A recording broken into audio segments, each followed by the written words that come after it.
so YouTube still ain't gonna be able to take it away. And we gonna get into this content because today we gonna flame CS2 back up. You know what I'm saying? It's been a lot of speculation and a lot of defense of a rat. If you harbor a rat, say that. You know what I'm saying? But in the meantime, we got two more songs. We're going to get into this first one. Do Sims, March Madness. Let's go. I'll make sure y'all run that up. Hit the like there. Who the fuck is Bloody Good? Bitch, this March Madness. Turn up Los Angeles, red flags run my mouth like Wild West Band. Chunk Humboldt cannabis till they passed out, stressed out, come chanting it. Bitch, it's your brimming, I do mine like this. Bitch, a dime at the function, that dime might flip. Heads or tails, I fucks, iced up wrist, active chuck chain hanging like grandma's tits. Niggas really gang bang, see gang sign twist. 2 fingers and a thumb, those CEO sign crip. Come on, bitch, I'm on presidential, don't get in the passenger, get dome inside a Coke White 6. I'm arrogant in the that's food town script. It's apparent bread, it's sick like veteran pimp. Bitch, I'm ready, Roman meal, me sponsor the shit. Copperfield, but could you make that pussy do on game? Slide to the left, everything to the right. Twist your fingers, nigga, blaze up the flight. Skip to the left, then stomp to the right. March Madness, what's poppin' for the night? Turn up, March Madness. Till high as a kite. Patron shots all in the limit slide. Hashtag March Madness. Fruit thighs, brim fly. So move it till you pass out tonight. Fuck the one that can't handle it. Turn up, 37 drive. LS pull up an LS full of dime. Flag red bandanas. Nino Brim on the dike. Got a Benji, say my nigga 5'9". Commit crimes and did time with my nigga. Smoke pine with my nigga. Drive by this 4 fever, a Los Angeles clip. A regular fixture. Don't make me tiny richer. Truth is that his squad dying to gangbang men. That's why Dames want pictures. I swear the game's so vicious. All player heads gon' head. 50K at them niggas. Bottles of yak by the crate. Rock flame by the tennis. Prada belt ain't the match. Cut my frame powder lens. I bit to my eyes fly brimming. Had Crips hitching, they brimming. From the A's to the waves. Till my gangsters in prison. Bad blows to the trouble gang, Hoover Crip, Freemason, Sunny, and Porky, still fuck gang. Slide to the left, everything to the right. Twist your fingers, nigga, blaze up the flight. Skip to the left, then stomp to the right. March Madness, what's poppin' for the night? Turn up, March Madness. Till high as a kite. Patron shots all in the limit slide. Hashtag March Madness. Fruit thighs, brim fly. So move it till you pass out tonight.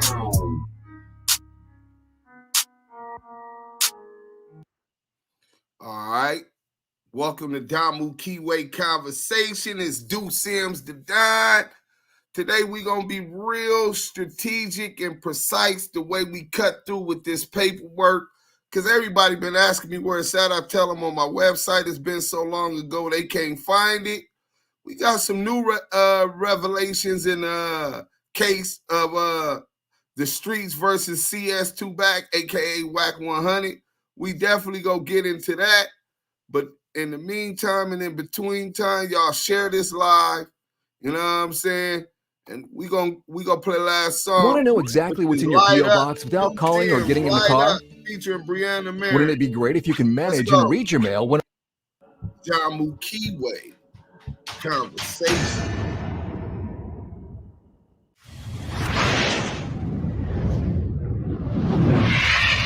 Y'all see that red and blue action stuff dragon?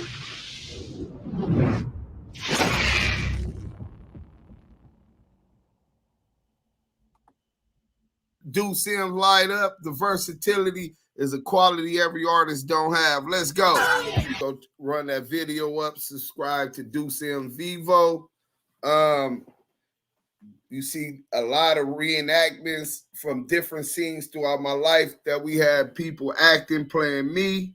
And those is all true stories. So pay attention to that video. You'll understand a little bit of what it feel like to walk in the gangster's chucks. But we got the content. Y'all, come jump on that link. We up here, bro. So,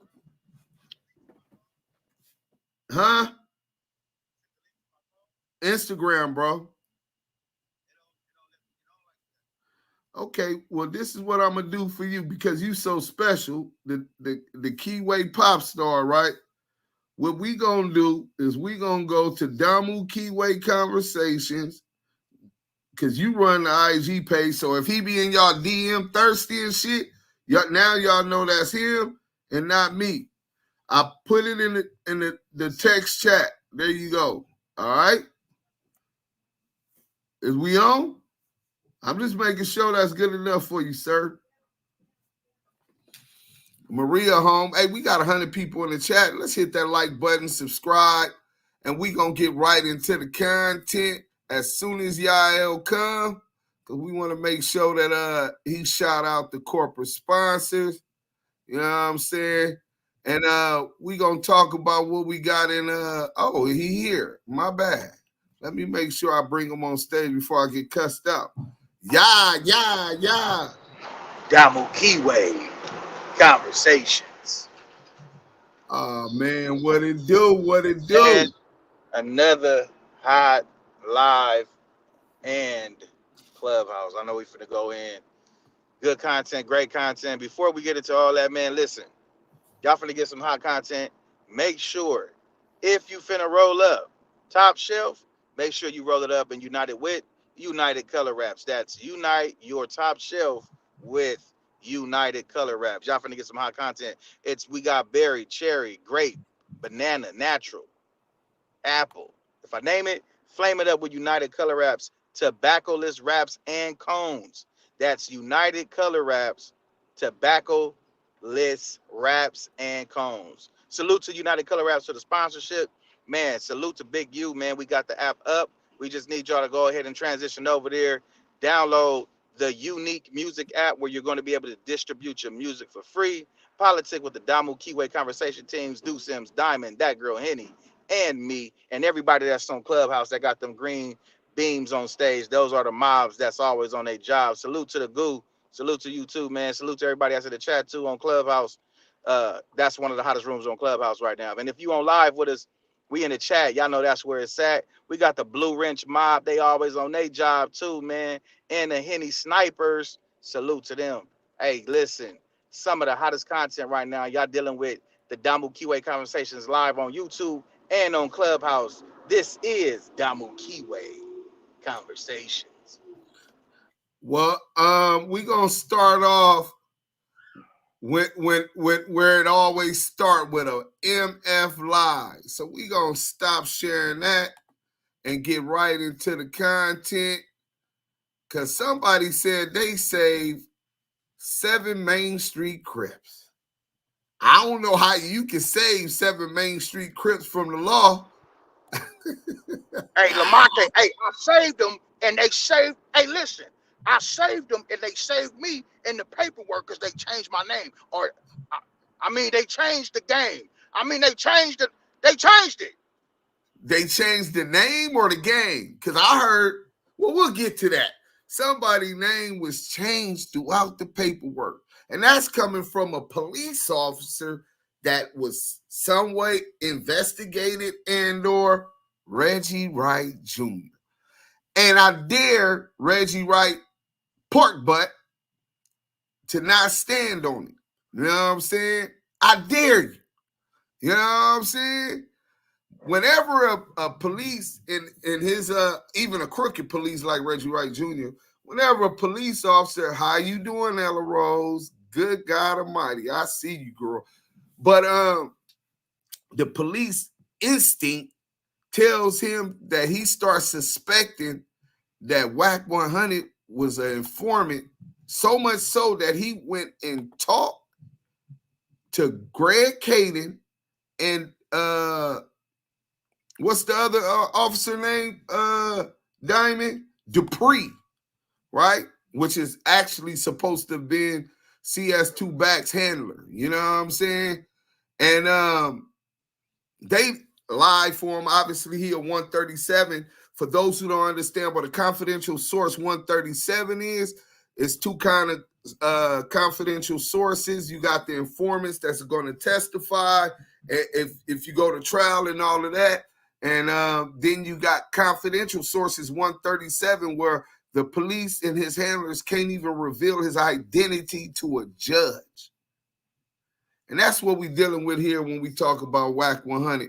So instead of boring y'all hit that like button, share, subscribe, If you haven't already done it, we're going to get into this. Like, comment, subscribe. Shit, that just justified everything. What? Right in my house, 40 agents, only to come up empty-handed. Let me tell you what's going on. This is why I'm so used to the hate. Dude already was on. He had Rolls Royces, Range Rovers, and all that shit. He was doing whatever he was doing. Dude that spoke on Shaq, he's completely right because I was caught up in the middle of all that. That's what stemmed it because Shaq cut dude out of the record deal that we did with Ray J, right? For their own personal reasons, it had nothing to do with me. So Wack is telling me exactly what Mark Stevens, and y'all gonna hear from Mark Stevens, that they cut Stutterbox out of the deal for Ray J when he's the one that Not brought only the they deal kicking to the the door, table. cuff my wife, tear my house up. At that point in time, I filed a suit, a harassment suit, because you done came in my house on what pretense? Where's Right? the paperwork? Their pretense was I was living beyond my means. He filed a suit. Right? Where the So paperwork? they looking at all the cars, all the houses, they looking at all the shit. But once they hit my motherfucking home office, that's when they called the search off. Because in the home office, he then discovered the house and cars and everything they thought was up under my name, that had that living beyond the means excuse to come in there, was all up under different corporations. I only make That's $50,000 bullshit a right year. there. Or that paperwork say ain't nothing I riding know. this Let me motherfucking stop side of that my for you Social because that's Security what number. I was finna do. So when I filed a harassment suit, go ahead. That's bullshit. There is no law enforcement. I wouldn't give a damn if it's the feds, if it's the sheriff, if it's the LAPD. No law enforcement can go and get a fucking warrant signed by a judge for living beyond your means. Oh, that he balling too hard. He living behind his means. We gonna go tear his shit up. That's bullshit. There is no possible way they got a warrant to go and hit that man's house for living beyond your means. Hold on. Well, let me stop sharing this because we could get right back into that. Just because we got receipts, my nigga. We don't just say things like that. You ain't got a law degree, so people might not believe your credibility. But what they will believe is that. Can you read that, Diamond? Well, you ain't got your glasses on. Let me blow it up a little more. What that say? No, living beyond your means is not a crime. Oh, so 40 police raided WACK100 home and pulled him over in a truck and snatched him up for what he said was living beyond his means, which is not a crime, let alone enough to get the federal authorities, 40 of them, to raid your house. Okay, we gonna do that. We gonna get rid of that real quick and get back into the content and lies that he spewed. That's what he do. The courts just said that he has no credibility. We gonna reaffirm that today. Let's go. right? That's when dude came clean. Because at that point in time, I still didn't know it was coming from. Actually, I'm lying. When I got up to the top floor, we went to go get my personal belongings, me and my attorney. When I saw the two women with that FBI flag jackets come out, that Stutterbox would always invite to dinner when we was eating at Stevie's on the strip. That's when I knew what time it was. Only I wouldn't talk to the bitches because one thing you know about me, I think everybody the enemy. Right. Don't smile at me. Don't ask for my number. Nothing. I think you're trying to set me up anyway. That's just how I am. If I don't approach you, don't waste your time approaching me. So Murder once I man, seen go that, ahead, bro. I start putting one and one together, right? What they end up doing, if you watch that movie, they show a scene depicting the truck driver getting pulled over. That's me. They find magazines in the back. They get so mad because they fucked up the taxpayer money, 300 some thousand. They go back and they catch him in a Lexus, and he try to get away, and he try to do like snatch a lady out the car and get away. They catch him. They end up sending him to the feds on whatever case they had on him to force him to start trying to tell on people. Because that's what they do. They catch a nigga. All right, well, what you know? Or you going to jail. So then they got to feed him something How he that's know? bigger than them. And then that's how If they he stay out wasn't of caught jail. with Long nothing. story short, it gets even deeper than that. The Okay. officer Greg Caden and Darren Dupree or some shit. Yeah. When we Darren coming Dupree. outside on the stairway, me and my attorney, they stop us. They say, look, man, we can't afford this harassment lawsuit you file. You know, I'm beyond the gated community. I'm claiming I'm embarrassed. I got to move my family. My wife is traumatized. She kicked my dough in. I'm putting extras on it, right? Right. They said, listen, man. They advised my attorney. My attorney said, look, dude said, drop the case and they owe you one. If you don't drop it, Whoa. right, then you know what come with that. My attorney's talking to me. He know my. The feds told him at the 64th floor, but he already filed a lawsuit. Mind you, I'm gonna gotta go get that thing to show y'all the dates that he that they raided his house. And then 2 days later, he went and talked to the feds on the 64th floor. Speaking of CS2 back, he just pulled up on his burner account, Linda Rawls on what you call it. Stop stalking a gangster, bro. Keep admiring from afar. Get up out of here. And say, you know how you are every day, so you don't really need that in your mix. So I said, well, listen, I don't need no motherfuckers hemming me up every day. We figured out as we figured out. I leave it like that. About 6 months go by, I look at the media, I see they got Shaq tied up. They're making accusations that Shaq paid the Main Street Crips to go kidnap this dude, Stutterbox. It wasn't at LA Lobby, it was on Sunset Boulevard, right? So they tied Shaq into it. Shaq had did videos with the Main Streets because Box was his dude. They using all this shit against him, saying he's tied into the gang culture and all this shit, blase, blase, blase, right? I call my man Money Mark, right? Money Mark is Shaquille's left right-hand man, his business partner. I said, yo, Mark, check it out. Did you just hear who he said he called? Money Mark. Mark Stevens. Shaquille O'Neal business partner. The exact same call that Mark Stevens confirmed was his on the federal wiretap, transcribed wiretap, which I'm going to show you guys.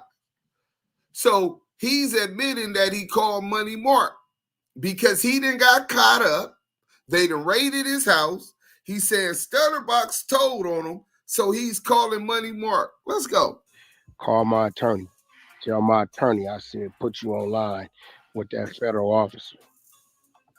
Have your attorney call that federal officer to the stand. But first tell him to call Box to the stand. You want him to do one thing and one thing only. Ask Box if he's a federal informant, documented. Everybody from LA is in the courtroom, he's gonna lie. Trust me, I know him, he's gonna lie. When that happens, I'm giving you a jewel because Shaq looked out for me. Right? I don't need this favor, so I'm passing it to you. Have your attorney. So who looked out for him? Shaq. Shaquille O'Neal looked out for him. Oh, wait till we get to the good shit. This is everything in the paperwork.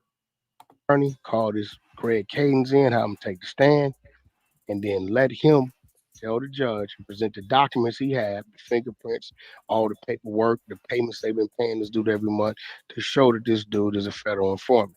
At that point in time, Box has perjured himself on the stand. Whatever allegations against Shaq and anybody else tied to the case, they got to kick it out. I lay back. Money Mark calls my attorney. Money Mark calls my attorney. My attorney called me. I said, yeah, give him that information.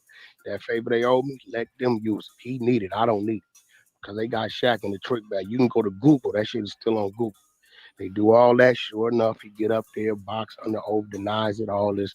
They call Greg Cadence in the motherfucker. Greg Cadence coming with his file, hands it to the judge. The judge open it up.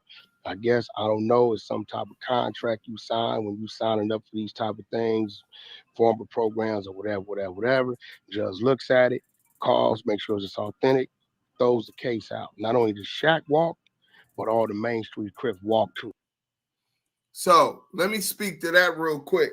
I'm just a lay litigator. I'm not a lawyer. Never took the bar past the bar. But one thing I do understand is just because someone tells one lie about something in a court of law, that they're not going to just dismiss the case. There'll be arguments. They might move for the court as to act as a hostile witness for perjury and get some instructions from the judge. But they could be lying about one fact and have the truth and tell the truth about other facts. This happens every day in court. So if you've never been through a trial, if you don't realize what's going on, he's feeding them a whole bunch of horse manure. Let's go. Out of court. That's how that happened.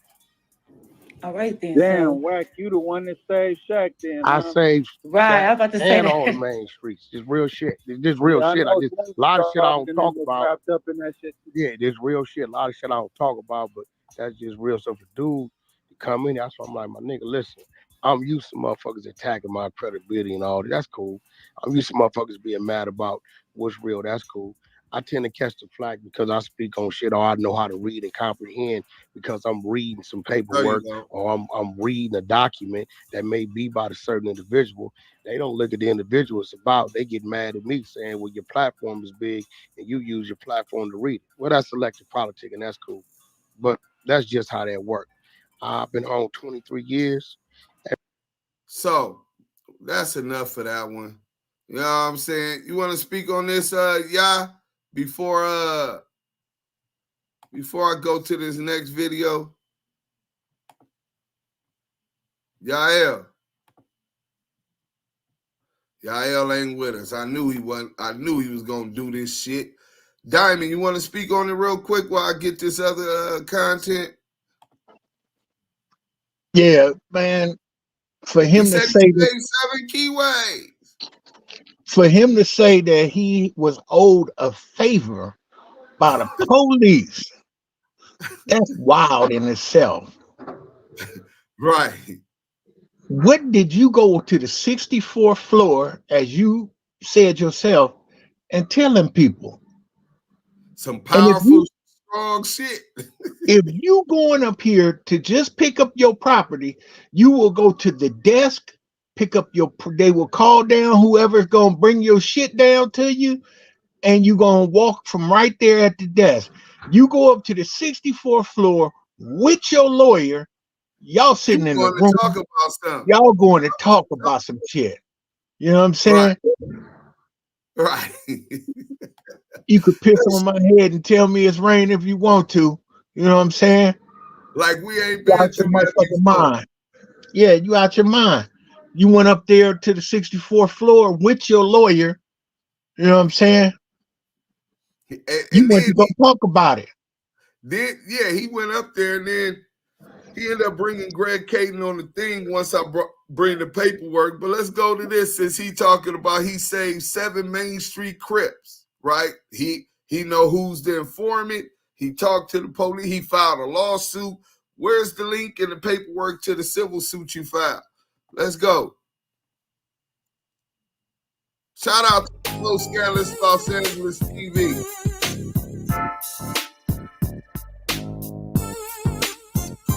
West Coast tripping, time keeps on slipping. West Coast tripping, time keeps on slipping. WACK100, whose real name is Cash Jones, is a music industry executive, manager, and entertainment personality. He has been involved in the hip-hop industry and has managed several artists.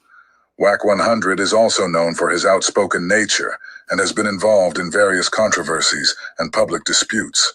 Managers and label heads get things done, and Wack assumes those roles for artists like Game and Blueface. But Wack's controversial comments, like his recent thoughts on Mark Stevens and Big U, have taken precedence in the news cycle. Wack believes the media's focus on the controversy is par for the course for him. A 46-year-old formerly incarcerated Pacoima California native who says he was the first minor in the California state prison system at just 16. He came home in 1999, learned about the music game through working security for former Compton police officer Reggie Wright Jr., and propelled himself into an increasingly important position in the music industry. WACK is a frequent user of Clubhouse, where he single-handedly birthed an ecosystem of YouTube pages that screen record the arguments he has with everyone, from Spiderloke to Jim Jones. The blogosphere thrives off negativity, and his most fiery moments feed that hunger, which fuels a perception that he's naturally contentious. He's been condemned by some for moments like his live-streamed argument with former Blueface artist Chrisian Rock, or his taboo opinions of artists like Tupac and Nipsey Hussle. A few months ago, WACK took to Clubhouse to enlighten his listeners and inform them about his hidden involvement in the high-profile lawsuit that accused Shaquille O'Neal and 7 Main Street Mafia Crips of kidnapping and extorting Robert Ross, aka Stutterbox. WACK stated that he reached out to LAPD Detective Greg Kading to orchestrate a play that would free Shaq and the main streets. We also reached out to Detective Kading, as we were interested in hearing the details in his words. I'll let WACK tell the story first. Then we'll hear what Greg has to say in response. The officer Greg Kading and Darren Dupree or some shit. Yeah. When we coming outside on the stairway, me and my attorney, they stop us. They say, look, man, we can't afford this harassment lawsuit you file. You know, I'm beyond the gated community. I'm claiming I'm embarrassed. I got to move my family. My wife is traumatized. She kicked my dough in. I'm putting extras on it, right? Right. They said, listen, man. They advised my attorney. My attorney said, look, dude said, drop the case and they owe you one. If you don't drop it, right, then you know what come with that. My attorney's talking to me. He know my personal business and say, you know how you are every day. So you don't really need that in your mix. So I said, well, listen, I don't need no motherfuckers hemming me up every day. We figured out as we figured out. I leave it like that. About 6 months go by, I look at the media. I see they got Shaq tied up. They're making accusations that Shaq paid the Main Street Crips to go kidnap this dude, Stutterbox. It wasn't at LA Live, it was on Sunset Boulevard, right? So they tied Shaq into it. Shaq had did videos with the Main Streets because Box was his dude. They using all this shit against him, saying he's tied into the gang culture and all this shit, blase, blase, blase, right? I call my man Money Mark, right? Money Mark is Shaquille's right-hand man, his business partner. I said, yo, Mark, check it out. Call my attorney. Tell my attorney, I said, put you online with that federal officer. Have your attorney call that federal officer to the stand. But first tell him to call Box to the stand. You want him to do one thing and one thing only. Ask Box if he's a federal informant, document it. Everybody from LA is in the courtroom, he's gonna lie. Trust me, I know him, he's gonna lie. When that happens, I'm giving you a jewel because Shaq looked out for me, right? I don't need this favor, so I'm passing it to you. Have your attorney call this Greg Kading in, have him take the stand, and then let him tell the judge and present the documents he have, fingerprints, all the paperwork. Hey, I can't take no more. Real quick, hey, Diamond, if I told you, hey, look, the police owe me a favor, and I don't need the favor, so I'm passing it to you. Call this police officer. What you? That shit sound crazy as a motherfucker. Don't let me walk away from the spot if I tell you that in the spot. Let's go. The payments they've been paying this dude every month to show that this dude is a federal informant. At that point in time, Box has perjured himself on the stand. Whatever allegations against Shaq and anybody else tied to the case, they got to kick it out. I lay back. Money Mark calls my attorney. Money Mark calls my attorney. My attorney called me. I said, yeah, give him that information. That favor they owe me, let them use it. He need it. I don't need it. Because they got Shaq in the trick bag. You can go to Google. That shit is still on Google. They do all that. Sure enough, he get up there, box under oath, denies it, all this. They call Greg Cadence in the motherfucker. Greg Cadence coming with his file, hands it to the judge. The judge open it up. I guess, I don't know, it's some type of contract you sign when you signing up for these type of things, formal programs or whatever. The judge looks at it, calls, makes sure it's authentic, throws the case out. Not only does Shaq walk, but all the Main Street Crips walked through that day out of court. That's how that happened. All right then. Damn, Wack, you the one that saved Shaq then. I saved Right, I was about to say and that. all the main streets. Just real shit. Okay, all of that is absolute bullshit, except for the fact we met him at his lawyer's office. We sat down. We said, "Here's the deal, man. You know, we've had this case against you. We came up empty-handed. You know, sorry that you got caught in the middle of this." Wait, he said that they met where? With his lawyer? Yeah. All right then. Damn, Wack, you the one that saved Shaq then. I saved Right, I was about to say and that. all the main streets. Just real shit. Okay, all of that is absolute bullshit, except for the fact we met him at his lawyer's office. We sat down. We said, "Here's the deal, man. You know, we've had this case against you." Did any of y'all catch that?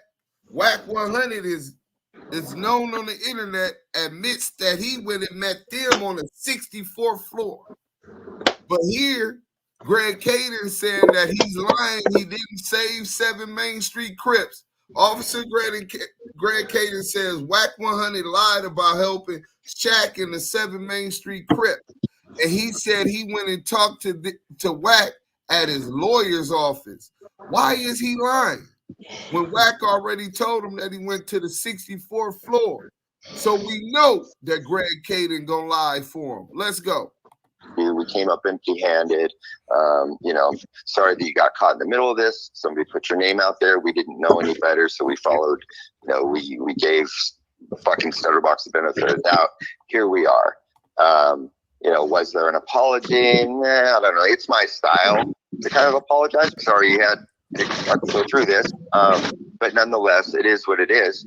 The idea of suing us, fucking bullshit. Us having an agreement like we owe you one, bullshit. The idea of him having anything to do with the trial of when Stutterbox went to testify, and the thing fell apart. Cash had absolutely nothing to do with any of that. So he's just taking all of these pieces of information and putting them together like he was the puppet master. It's all absolute bullshit. There you have it. The lion pig himself, Greg Cadence. We still haven't heard from his handler, Dupree. He's not a public figure. But this ignites a response from the victim and snitch, Stutterbox, Robert Ross. Let's go.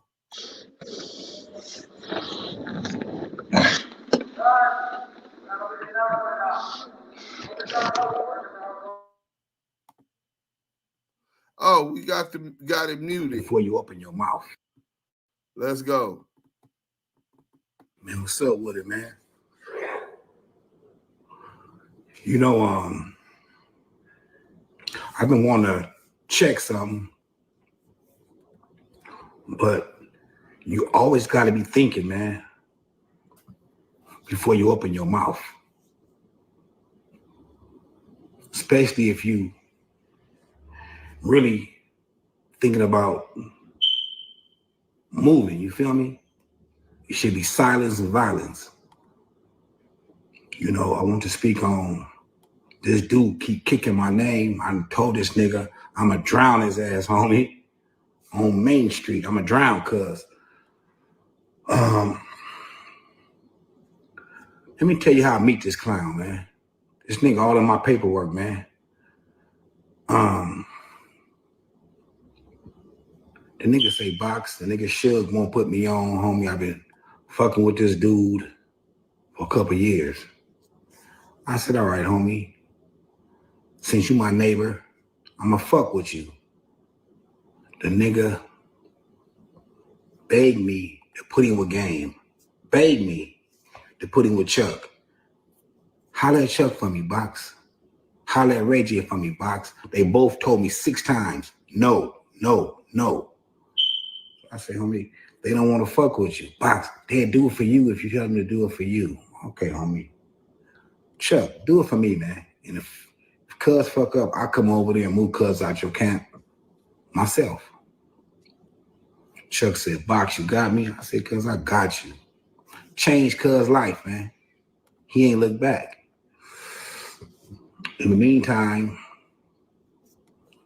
I'm going through some politicking with my neighborhood. You know, not finna kick no names.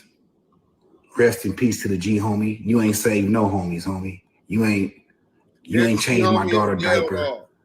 My son don't call you. He just took a deal for 11 years. He on his way home. Don't nobody respect you. You are J. Edgar Hoover, nigga. You know, in trans, nigga. You the police. What really fucked me up is why I decided to let this buster ass nigga know I know what he did, right? The nigga called me one day and say, Box, I'm out in my truck. Where you at? I said, I'm at home, homie. He say, they own my wife at the mall. Look out for me. I grabbed the blicky, smash up there. I see his wife coming out the driveway. I see some dudes.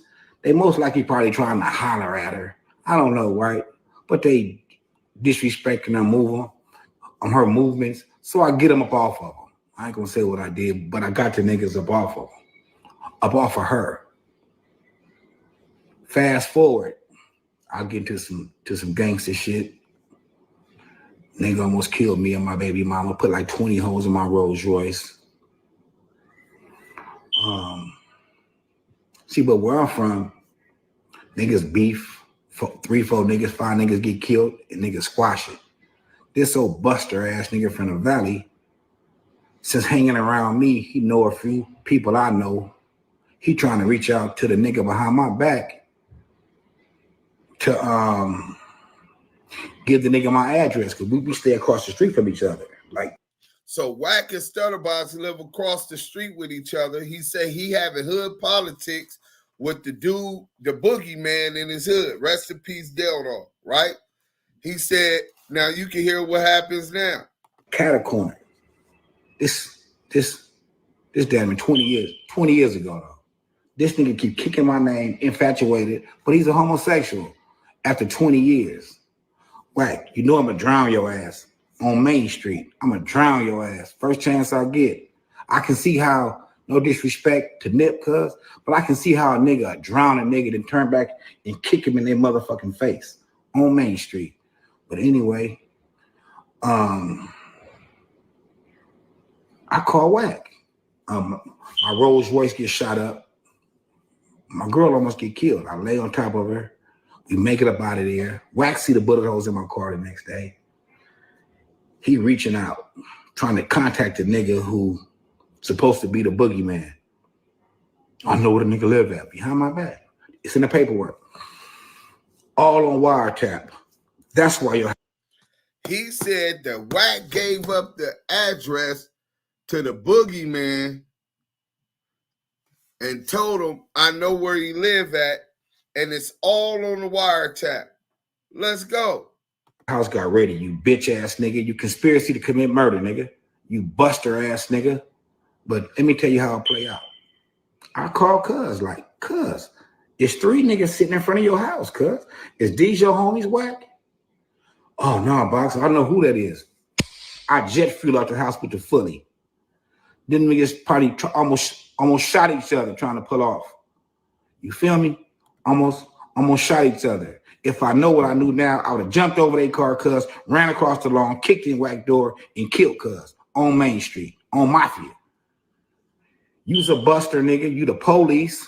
You got the homie. You know, every real nigga that came into your life, me first, you crossed me. Big U second, you crossed him. Wacko, you crossed him. You talk about Game behind his back. You talk about Lil Jon behind his back. You talk about Ray J. You's a bitch, nigga.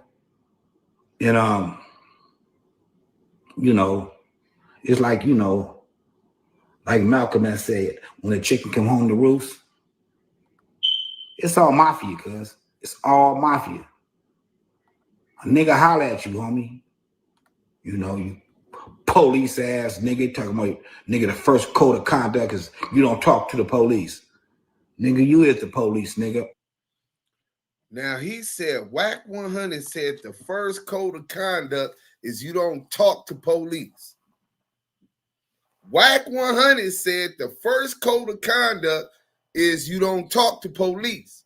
But he just told us a whole story where he went to the 64th floor 2 days after they raided his house, searched his truck, got him on wiretap, conspiracy to murder, Stutterbox accusation by giving the boogeyman Stutterbox address, and then they shoot up his Rolls Royce, almost 20 shots. I think it might have been 17, 18, but about don't 20 shots, right? Don't overlook the fact that Stutterbox said the conspiracy to commit murder is why they raided his house. CS2 Back was very, very adamant about the reason they raided his house is because he was living above his means. Right. So you tell me, who's lying? Right. So Wack even admitted that they shot up his car and he's seen the shots and all of this stuff. But remember that. First code of conduct is not to talk to the police. But you went on the 64th floor and you talked to the police.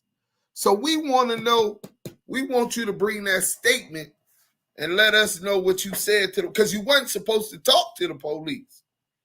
But you went to the 64th floor and you talked to him with your lawyer. So we want to know what you said. Let's get into this. Officer Wack, snitch ass 100, buster ass nigga. So that's it for that. We're going to stop sharing that and we're going to get right into the next one. I told y'all we going through a marathon today, right? Let's go.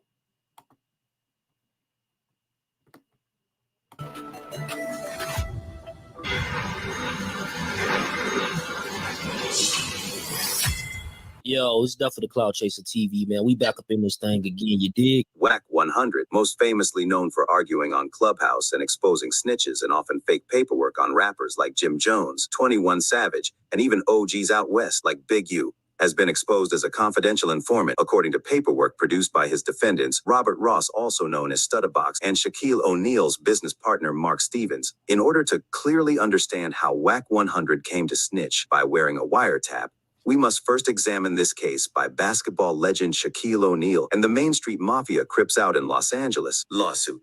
Shaq told me to kill people. Shaquille O'Neal requested and directed his former friend to kill several people, including a gang member, a record producer, and a woman he impregnated. Those are the shocking allegations in a new lawsuit. Shaq's former pal Robert Ross, an ex-gang member, is suing O'Neal for allegedly masterminding a plot to have him kidnapped by other gang members back in 2008. So how is WACK100 involved in this case? And how do we know he was an informant? It's simple. You look at the paperwork and or talk with the individuals directly involved in the case. That's exactly what we did. In order to get to the truth, there are 3 individuals from the case we need to look at. WACK100, Robert Ross, also known as Stutterbox, and Shaq's business partner Mark Stevens. First up is Stutterbox, the man at the center of the wiretap on which WACK100 is exposed as a confidential source. Stutterbox, what up? Can you hear? Oh, what's up, homie? What's going on? Salute, Stutterbox. An opportunity for you to voice it. And it's ironic, it's the same day that we get the story from Mark Stevens, who said that this dude is running campaigns against people, especially Big U. He's mad because once Big U found out from Mark Stevens that he was cooperating on the Main Street case, that he couldn't fuck with him no more. He's afraid that Big U would expose him. You know what I'm saying? And you said in a video that not only did you not tell on WACK100 and send him in his house when he got raided, but you said that you heard an audio with him on a wiretap conspiring to murder. Could you expand on that for me, bro? I said, police ass nigga, talking about, nigga, the first code of conduct is you don't talk to the police. Nigga, you is the police, nigga. Officer Wack, snitch ass 100. It should be silence and violence. This dude keep kicking my name. I told this nigga I'm gonna drown his ass, homie. On Main Street, I'm gonna drown. Cause I decided to let this buster ass nigga know I know what he did. Right? I'll get to some gangster shit. Nigga almost killed me and my baby mama, put like 20 holes in my Rolls Royce. Make it up out of there. Wack see the bullet holes in my car the next day. He reaching out, trying to contact the nigga who supposed to be the boogeyman. I know where the nigga live at, behind my back. It's in the paperwork. All on wiretap. That's why your house got raided, you bitch ass nigga. You conspiracy to commit murder, nigga. You buster ass nigga. But let me tell you how it play out. Call cuz, it's 3 niggas sitting in front of your house, cuz. Is these your homies, Wack? Oh no, Box, I know who that is. I just flew out the hospital fully. Them niggas probably almost shot each other trying to pull off. Almost shot each other. If I know what I knew now, I would have jumped over their car, cuz, ran across the lawn, kicked in Wack door, and killed cuz on Main Street. His house got raided because he was on the wiretap. With Dog, you know? Right. The homie not here no more. Rest in peace to the G homie. I wish Dog was here to address this himself. You feel me? Right. But I'll enlighten y'all on different things. What is it exactly you want to clear out? And I air it out, clear it out, however it got to go. So on the video, when you said something about conspiracy to murder, what actually did you hear on audio of WACK100 that the feds had, but haven't charged him for conspiring to murder? He allegedly gave Dog my address, homie. And I told you that they was in front of my house. So somebody gave him the address. If I get killed, whoever gave him the address gonna get conspiracy to murder. But if I don't get killed, they just get conspiracy to attempted murder because they shot up my Rolls Royce, put 17 holes in my Rolls Royce. Whoever passed the baton. So it's a question mark there, homie. You know, we from the streets. We know that. Right. Stutterbox. So how about this? When have you had any conversations with Mark Stevens after, you know, all this happened? Yeah. Mark, my Muslim brother, homie. Okay. I love the brother. I talked to him probably last week. We glad that we got that cleared up because it shows how much he lied and how he's trying to get out in front of this story that he knew was coming. And that's the interview with Mark Stevens exposing that he was confidential source to back on the Main Street indictment. A day after this interview with Stutterbox dropped.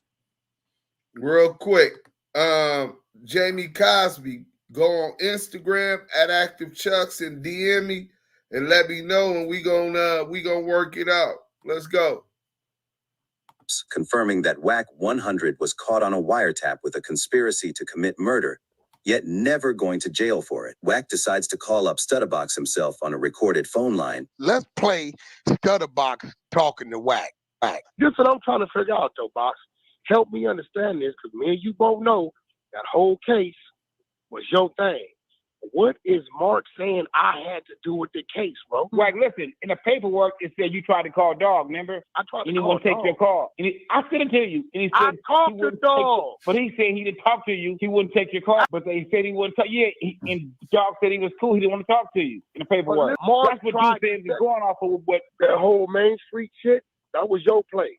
I had nothing to do with it. I was a victim. Because they said when Dog called you, his phone was hit. That's how they got on your line. No. And you play. That's what they say, what? Let's rewind that a little bit. As you can. I want y'all to catch what he said. They want to talk to you. He said, what is they saying? So that whole case was your thing. What is Mark saying I had to do with the case, bro? Wack, listen, in the paperwork, it said you tried to call Dog, remember? I tried to and he call won't take Dog. your call. And I sent it to you. And he said, I talked to Dog. But he said he didn't talk to you. He wouldn't take your call. But they said he wouldn't talk. Yeah, and Dog said he was cool. He didn't want to talk to you in the paperwork. Mark That's what you said is going off of what that whole Main Street. This is what Duke Sims is going I on. had nothing to do with it. I was a victim. Because they said when Dog called you, his phone was hit. That's how they got on your line. No. And you play. That's what they say, what? No. As you can see by now in this first part, Stutterbox clearly implicates WACK100 into this case, not only in an interview with Deuce M's and Stats 280, but also right to Wack's face on the recorded phone call. In part 2 of this video, let's take a look at the actual paperwork from the case, which exposes WACK100 as a confidential source in the Main Street Mafia Crips case. For this breakdown of the paperwork, we turn to rapper Deuce M's, who is responsible for exposing the paperwork to the world. Big M told you niggas now, bitch at your brimming. Bitch, hit your all my homies feel it, bitch, hit your Bremen. Things in Luke Sims in the West Side FHN. Into the building, back to the money after 10 years in. We finna get into the paperwork. The paperwork is a transcript of a wiretap. And once I get into this paperwork, you can understand that that was one of the names that the Bears used for confidential source number 2. So that WACK also says CS2. That CS2, for those who don't understand law, is code word for confidential source. All right, we're gonna go ahead and end that one. And we finna pull this one up and get into it. Y'all hit that like. We got 350 people in the chat. Big Messy Moore, what's bragging? Big homie, triple OG, double OG. What it do? What it do? Keeping it true. Salute. Salute. Conversations. All right, let me put this video on so I can get back active in the chat. Y'all, I hope you active in the chat. Your device is not connected, brother. So you need to connect your device for me to put you back on. Let's go. Yo, it's Duff for the Cloud Chaser TV, man. Previously in part 1, we found out from Robert Ross, also known as Stutterbox, a Main Street Mafia crip and WACK100's neighbor, that WACK100 or CS2 back got his house raided for getting caught on a wiretap on a conspiracy to commit murder. What is it exactly you want to clear out? And I air it out, clear it out, however it got to go. On the video, when you said something about conspiracy to murder, what actually did you hear on audio of WACK100 that the feds had, but haven't charged him for conspiring to murder? His house got raided because he was on the wiretap with Dog. You know, he allegedly gave Dog my address, homie. If I get killed, whoever gave him my address gonna get conspiracy to murder. But if I don't get killed, they just get conspiracy to attempted murder because they shot up my Rolls Royce, put 17 holes in my Rolls Royce. Let's play Stutterbox talking to WACK. This is what I'm trying to figure out, though, Box. Help me understand this, because me and you both know that whole case was your thing.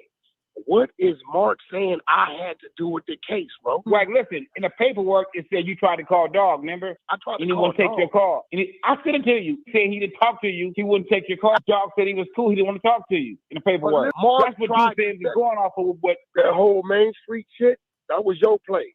I had nothing to do with it. I was a victim. Because they said when Dog called you, his phone was hit. That's how they got on your line. No. And you play. That's what they say, what? No.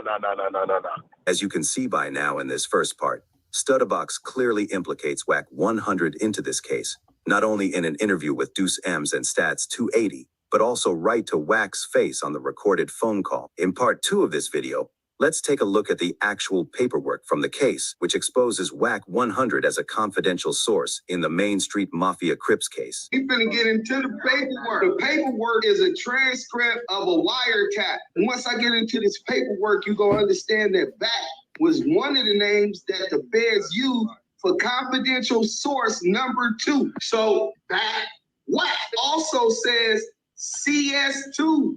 That CS2, for those who don't understand law, is code word for confidential source.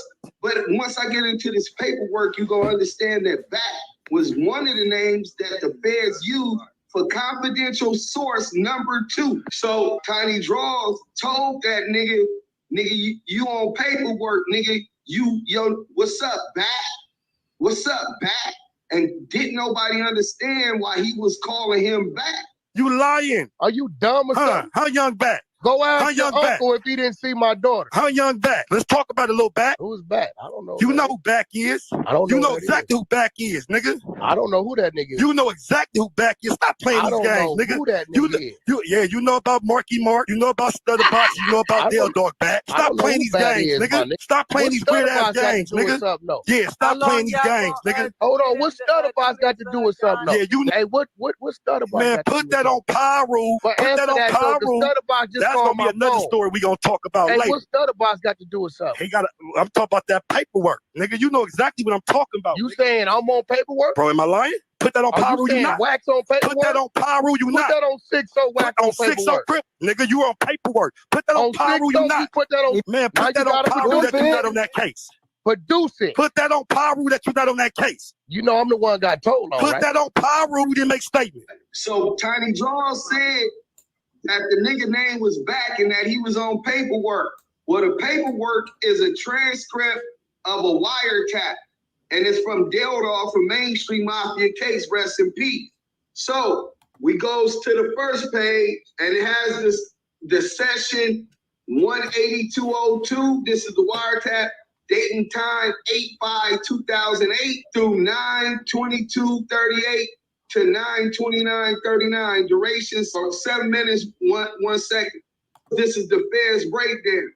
Dale tells Stevens that your boy Box, referring to Stutter Box, we can all agree to that, right?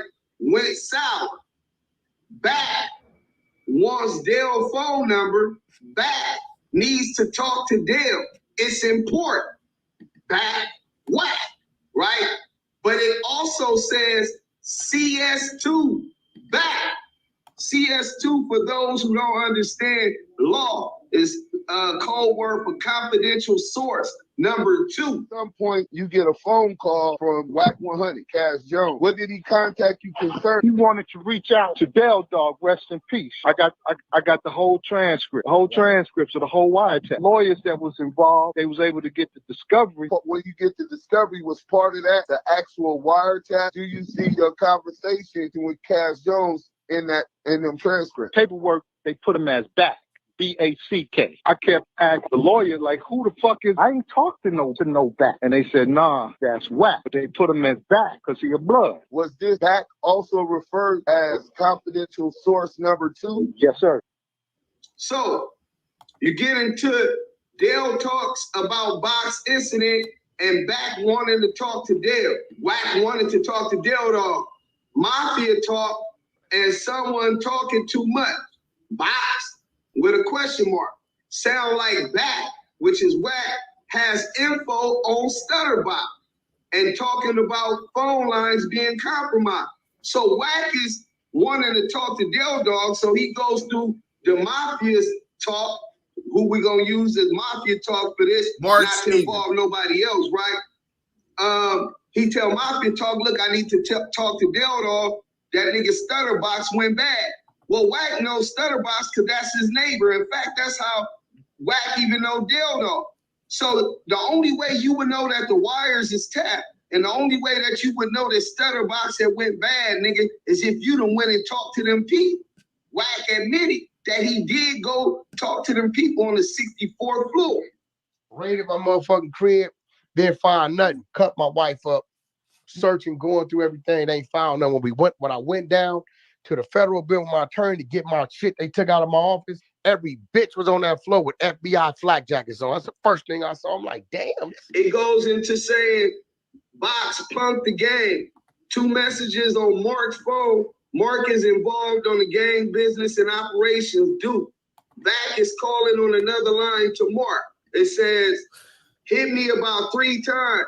He want me to give you a number, so I'm calling to clear with you first before. So Dale Dog was like, I'm cool on that, brother.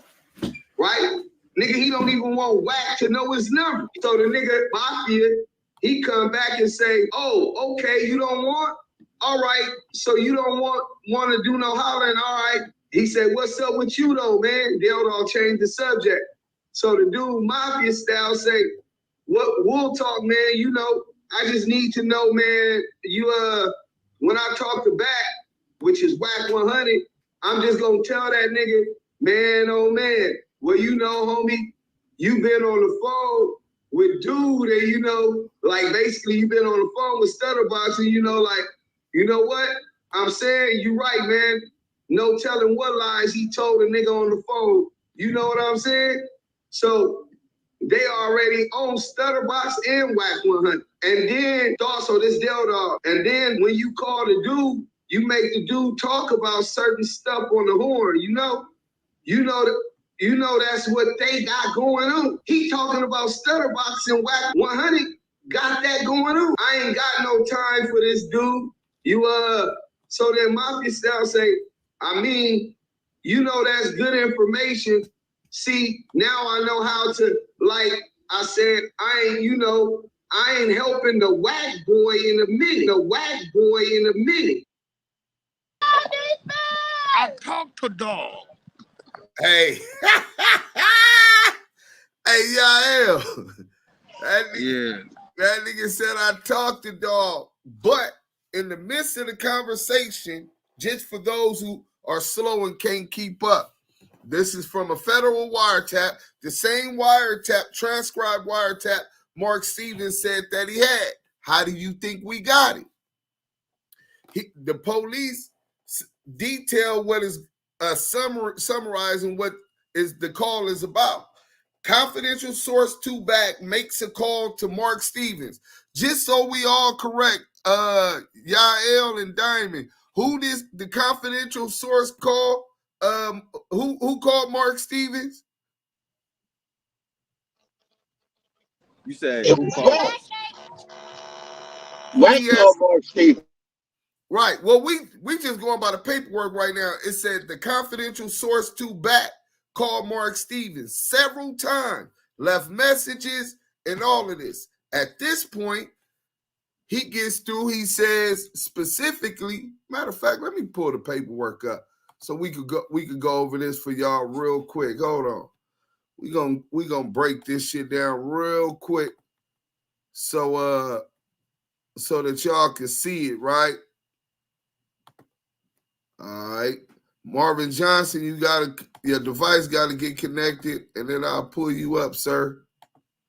No, I think it's this one. Yeah, let's go. Boom. So here we go. So if you see,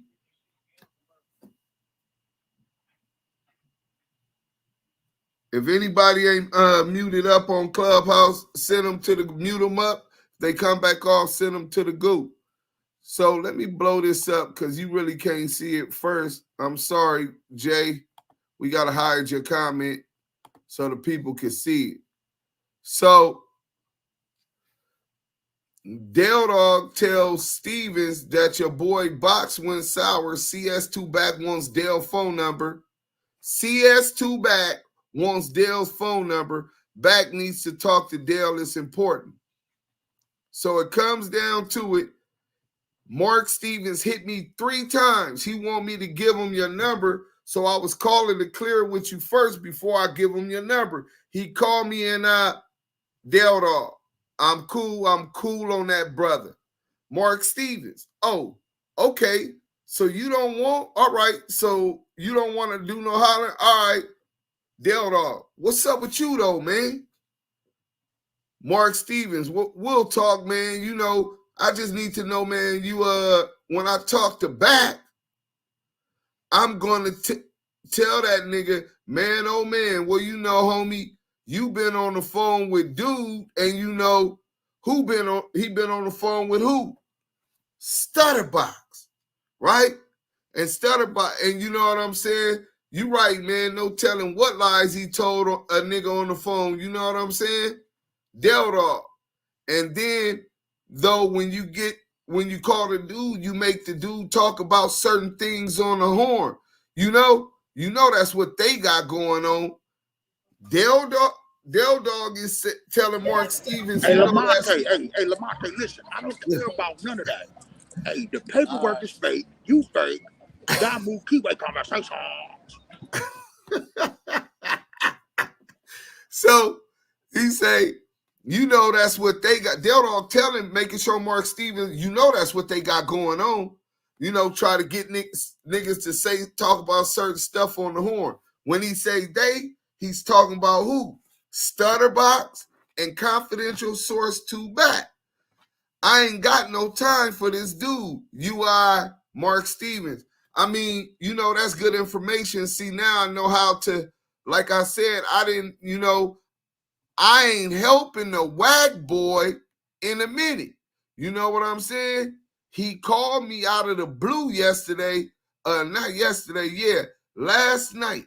Left me 2 messages and this morning, and I just need to know how to play it cool. You know what I'm saying? Dale Dog. Nigga probably said, man, nigga going to jail, you know? And he started laughing. I ain't helped the Wackboy in a long time. So the Wackboy called Mark Stevens to get in trying to get in contact with Dale Dog. Who did they say at the beginning called Mark Stevens? CS2 back. So that's one page right there. And we're going to get into some more shit. Let's finish this video. Matter of fact, I'd rather do it like that. Let's go into this other page. Since we're into the paperwork, we'll go this way. Boom. So let's learn a little bit more about CS2. CS2 has provided reliable, historical. Now, this is involving a Main Street case. What was the biggest case in Main Street Crip history in LA? Well, it was this case. But he provided reliable historical information concerning the Main Street Mafia Crip organization. However, CS2 is only aware of certain aspects regarding the organization's criminal activities and narcotic distribution network. CS2 has no knowledge or information regarding the methods in which narcotics are being transported to the LA area and distributed to the Main Street Mafia Crip gang members. Additionally, CS2 is unable to provide information regarding the narcotic customers, flow of narcotic proceeds, and methods that they are using to laundering their narcotic proceeds. CS2 is only able to identify a limited number of Main Street Mafia Crip gang members. CS2 is unable to provide specific information regarding the organization's extortion activities, methods of monetary collections. Make sure you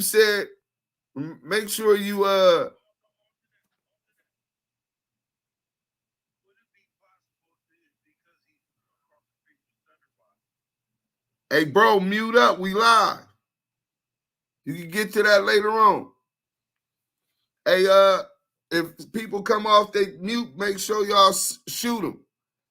CS2 is only able to identify a limited number of Main Street Mafia Crip gang members. CS2 is unable to provide specific information regarding the organization's extortion activities, methods of monetary collections, and distribution of proceeds.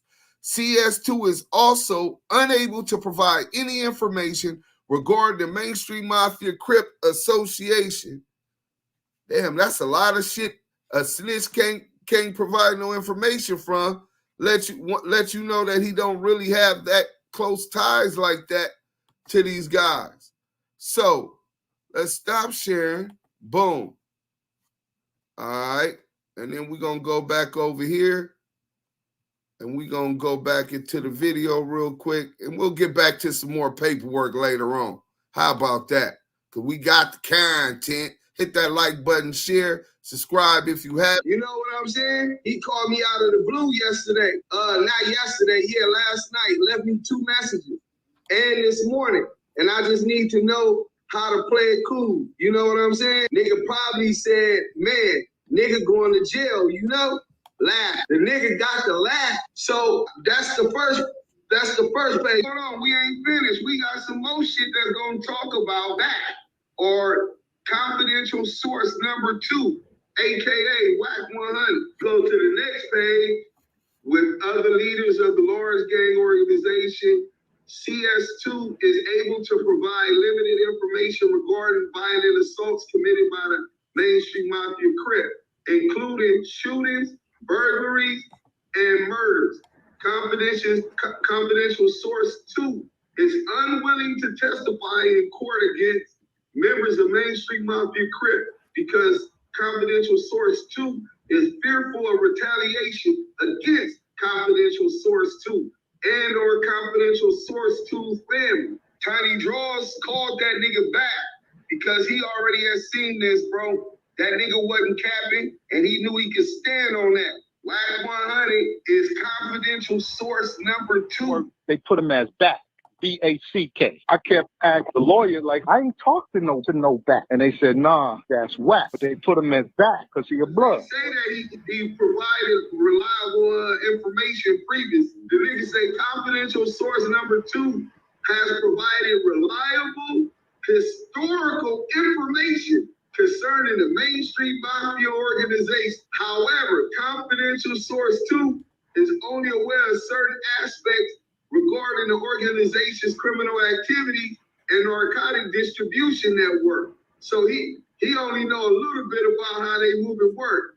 Confidential source 2 has no knowledge or information regarding the methods in which narcotics are being transported to the Los Angeles area and distributed to Main Street Mafia Crip gang members. Additionally, confidential source 2 is unable to provide information regarding the narcotic customers, flows of narcotic proceeds, and methods that they are using to laundering their narcotic proceeds.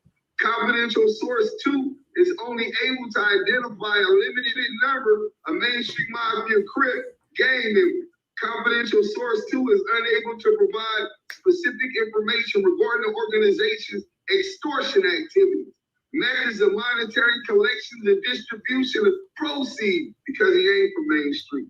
He only was dealing with the nigga Stutterbot. This nigga WACK100 been on paperwork. Confidential source number 2, aka Back, aka WACK100. He was the one calling the Main Street trying to get in contact with Del Dog, saying that Stutterbox told him. When Wack asked for the number, he refused. He told the homie, nah, nigga, this nigga been on the phone with him, nigga. That's how I met him through that nigga. If Stutterbox, and he could be a rat and all that, that don't mean he lying about WACK100 being on a wiretap talking about. I think we might have a special guest today. Hey, Jason Brown, I don't know who you is, but you from Main Street. And I definitely want you to be able to speak up on this. Let me see. I'm going to drop the link in the chat. You know what I'm saying? I know how much this hurt. He said, Mafia love, I hate this forever. Put a stain on the name. Blue love, Crip love, rest in peace to Del Dog. Most people that I knew in my generation, a lot of people called Del Dog the king of LA. So I dropped that down there now for nobody else unless it's Henny or the brother Jason Brown. But let this play out while we wait on him, and then we'll get to the last video. Murder. That holds the same exact time as a murder, a life sentence. And if that's what you on wiretap for, and if that's what they came for you for, then how you out of jail? Coming up in part 3, Deuce M's and Stats 280 speak exclusively with the last key remaining character in this case. And the person WACK100 directly calls on the wiretap according to the paperwork. Money Mark Stevens, in this bombshell interview, Shaq's business manager Mark Stevens exposes WACK100 aka Cash Jones, the former Death Row affiliate and Pacoima Piru blood, as a confidential informant for the FBI with detailed corroborating evidence and paperwork that leaves no doubt that WACK100 is in fact confidential source number 2 or CS2 back. Damn, nasty work. Let's cut that off. Boom. And then we gonna go to this. And we got one short interview after this. And so just for those while y'all catching up, right? So you got 3 main characters in this case, right? Obviously, we couldn't get Shaq, but we got Shaq paperwork and a statement to the police, which I'll get into for y'all. I'm gonna make sure that y'all get that and we read that. Okay, Henny did want to come on. I sent the link, whatever. I told them to send you the link. Welcome. I hope you're enjoying yourself. I am. Okay, so you got 3 main players in this that Del Dog is rest in peace. You got the victim, Robert Ross, aka Stutterbox, who allegedly was kidnapped off the Sunset Strip, snatched up out of his Rolls Royce, taken to a place in South Central Los Angeles where he was robbed, pistol whipped, and tortured and told to go get the tape from a alleged sex tape of Shaquille O'Neal having sex with a woman outside of his marriage, right? A woman that wasn't his wife. He said he had the videotape, and TMZ is the one that would pay a lot of money for it. Coincidentally, when we get into the paperwork, y'all gonna learn that the person who actually delivered the message for Stutterbox in this extortion play, name is Cash Jones in the paperwork. And that's not just Mark Stevens who was telling the police who passed that message to Mark Stevens and Shaquille O'Neal. I don't know about y'all, but during Fed time, I learned that's called conspiracy to extortion. But Stutterbox in his statement said the exact same thing. And it's noted by the detective that it was congruent with the same story that they got from Stutterbox. So your device is not connected, Henny. You got to connect your device so I can pull you back up. So we talked to Stutterbox. Y'all heard his story. Little wishy-washy. Plus, he was also cooperating with the police. So that kind of like turns me off and makes me lessen the credibility he got. But he was very clear that WACK100 gave Del Dog his address, told them they knew where he lived. And shortly thereafter, his car with him and his wife in it, his Rolls Royce, was shot up 20 times or something close to it, right? That's conspiracy to murder. We ain't even got to when they raided Wack House. What did they really find? Because we can't find none of that paperwork. The search warrant, the affidavit, and Greg Caden, the detective on it, made sure that I know that I don't have a right to it. It's not public record. And the reason it's not public record, because whatever he said on that 64th floor was related to an ongoing murder investigation. Well, I mean, Greg Caden and his partner, Dupree, who is WACK100's handler, they were investigating the Biggie murder, the Tupac murder, and check this out. If y'all don't remember, Stutterbox was also caught with an ID that said Amir Muhammad. He was also a suspect in the Biggie Small murder. This rabbit hole right here gets real deep. So you got the sheriffs and LAPD, because Stutterbox was kidnapped in West Los Angeles and West Hollywood. So you got the West Hollywood sheriffs. That's Detective Coed, and you'll see their names in the paperwork. Then you got Stutterbox being released to go get the tape and some more money. They demanded more money from him with the tape of Shaq, right? And he walks right in the 77 division of the Los Angeles Police Department. So they got an investigation going.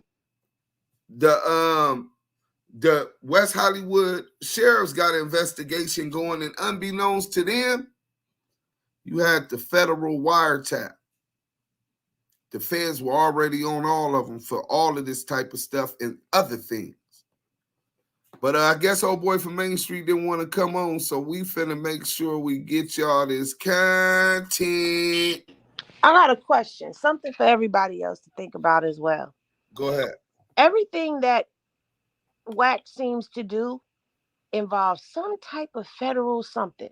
You got this where the feds was looking into it. You got the RICO case where the feds are investigating that. And with the Keefe D bail bonds, they submitting false documentation, which is a federal offense. All these Fed crimes that are happening, and he's still out here, and people still don't question. They still questioning this CS2 back thing here. This was the first piece of content that came out that exposed him, and everybody still wants to think that this is made up, delusional content. But if you look at everything he's into, he talks about my name isn't on any of these cases, like he tried to say his name wasn't on the case with the game.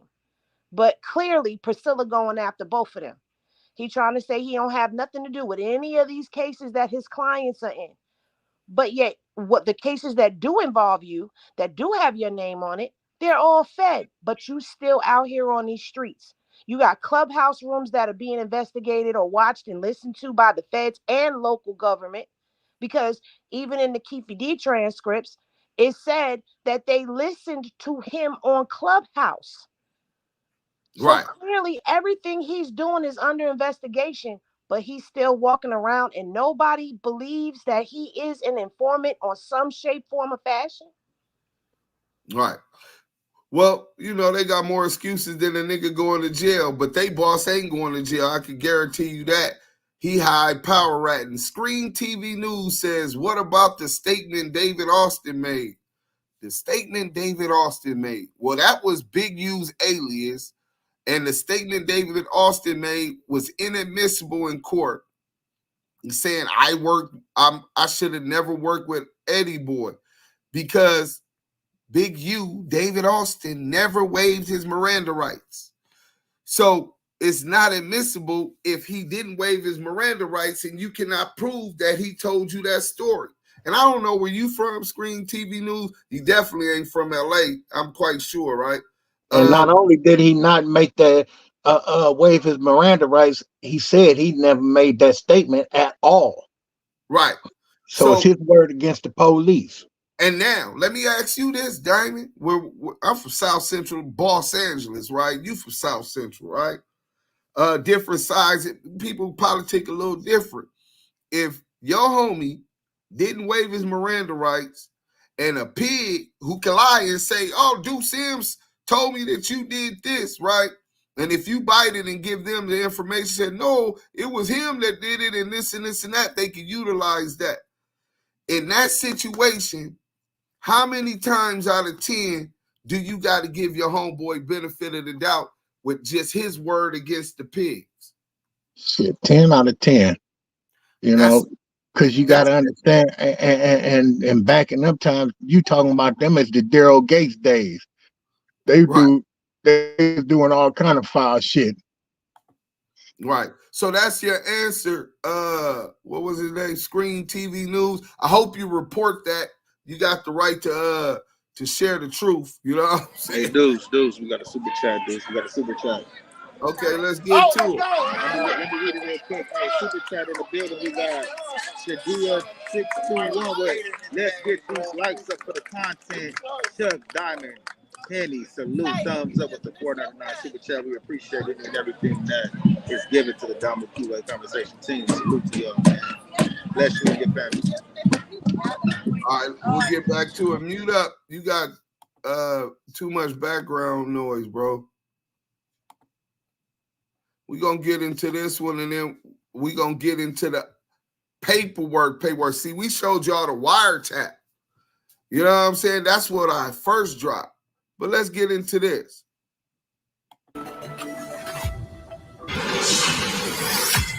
Yo, it's definitely Cloud Chaser TV, man. In part 1 of this case, we learned from Robert Ross, also known as Studabox, a Main Street Mafia Crip, and WACK100's introduction into the case, that WACK100 or CS2 Back's house got raided for getting caught on a wiretap on a conspiracy to commit murder, which he never went to prison for, according to the paperwork. On the video when you said something about conspiracy to murder, what actually did you hear on audio of WACK100 that the feds had? His house got raided because he was on the wiretap. He allegedly gave Dog my address, homie. If I get killed, whoever gave him my address gonna get conspiracy to murder. But if I don't get killed, they just get conspiracy to attempted murder because they shot up my Rolls Royce, put 17 holes in my Rolls Royce. This is what I'm trying to figure out, though, Box. Help me understand this, because me and you both know that whole case was your thing. What is Mark saying I had to do with the case, bro? Right, listen, in the paperwork, it said you tried to call Dog, remember? I tried to and he call won't take Dog. your call. And I couldn't tell you, because they said when Dog called you, his phone was hit. That's how they got on your line. No. And you play. That's what they say, what? No. As you can see by now in this first part, Studabox clearly implicates WACK100 into this case, not only in an interview with Deuce M's and Stats 280. Hey, this, on the recorded you know how phone you call. know In they part got 2, him? we saw Deuce M's break down the paperwork with the transcript on which WACK. What'd you say? I said, you know how you know they got him? He go, no. if he was right and he knew he was right, you know motherfucking well, Wack would have blew up. Nigga, you got me fucked up. I ain't did that. Man, come on, homie. He No, was no, no, no, stuttering no, no, like no, he no, was stuttering no, by. no, no, no, no, no, no, no. Yeah. WACK100 or CS2-back was caught red-handed as a confidential informant for the FBI with detailed corroborating evidence and paperwork that leaves no doubt that WACK100 is in fact confidential source number 2 or CS2-back. The paperwork is a transcript of a wiretap. And once I get into this paperwork, you're going to understand that Back was one of the names. Hey, if y'all see that comment, shout out Anthony Rafferty. They called him the Wackboy, which is where Back came from. I don't know. I heard Mark Stevens, and you're going to hear him say that when the lawyers gave him the discovery and the transcribed wiretaps, that they believe that they knew it was Cash Jones, WACK100, but they believe the reason they called him Back was because he was a blood. Maybe he talking it, blood, bicking it, bowl, all the Birio, drinking some bobo and all of the extras that the Bloods do. Maybe it's called Back because he got that grandma booty all on his back. Or maybe it's because they knew they listened to the wiretaps and they know he like 3 fingers in his ass. Who knows? But where the back part came from, but that's what they was calling him. When they said the Wack Boy, that was Mark Stevens saying, I haven't helped the Wack Boy in a long time. So that's like me saying I helped the Ya Boy in a long time because I'm trying to talk in code and not necessarily say his name. So I'm not sure exactly where it came from, but we do know that, and we'll let Mark Stevens tell you. Let's go. But great point. The feds use for confidential source number 2. So Back Wack also says CS2. Back CS2, for those who don't understand law, is code word for confidential source. WACK100 being on a wiretap talking about conspiracy to murder. That holds the same exact time as a murder, a life sentence. And if that's what you on wiretap for, and if that's what they came for you for, then how you out of jail? In part 3, Deuce M's and Stats 280 speak exclusively with the last key. Bro, I never heard that before. Anthony Rafferty, he said constituents called him Wack Boy behind his back. That might be it, bro. Because that's what Mark Stevens called him, the Wack Boy. Let's go. Remaining character in this case. And the person WACK100 directly calls on the wiretap according to the paperwork. Money Mark Stevens. In this bombshell LA shot caller, I think business because manager Mark Stevens exposes his homies might not WACK100, necessarily aka deal with Cash Crips Jones, like that, so the he former want to Death Row sign up affiliate, Crips. and Pacoima Pyru Blood as a confidential informant for the FBI. What's going on? I'm here. You got Mark Stevens on, and okay. Hey Mark, can you hear me? Yeah, I can hear you. Can y'all hear me? Yes, sir. Yeah, we can hear you. Salute Mark Stevens. This that's the way to salute everybody. Salute. Yes, sir. So you was cool with him from the beginning, even negotiated on some business as he. Yeah, I met him with Stutterbox. I met him with the homie Stutterbox. That's how I first came to meet Wack, was through the homie Stutterbox. Right? When I met him, dude was driving trucks, seemed to be cool. Box was like, yo, this was his neighbor across the street. He seemed to be cool. When Stutterbox defected, Wack. That brother defected. It's like, yo, this was his neighbor across the street. Let's stop it right there.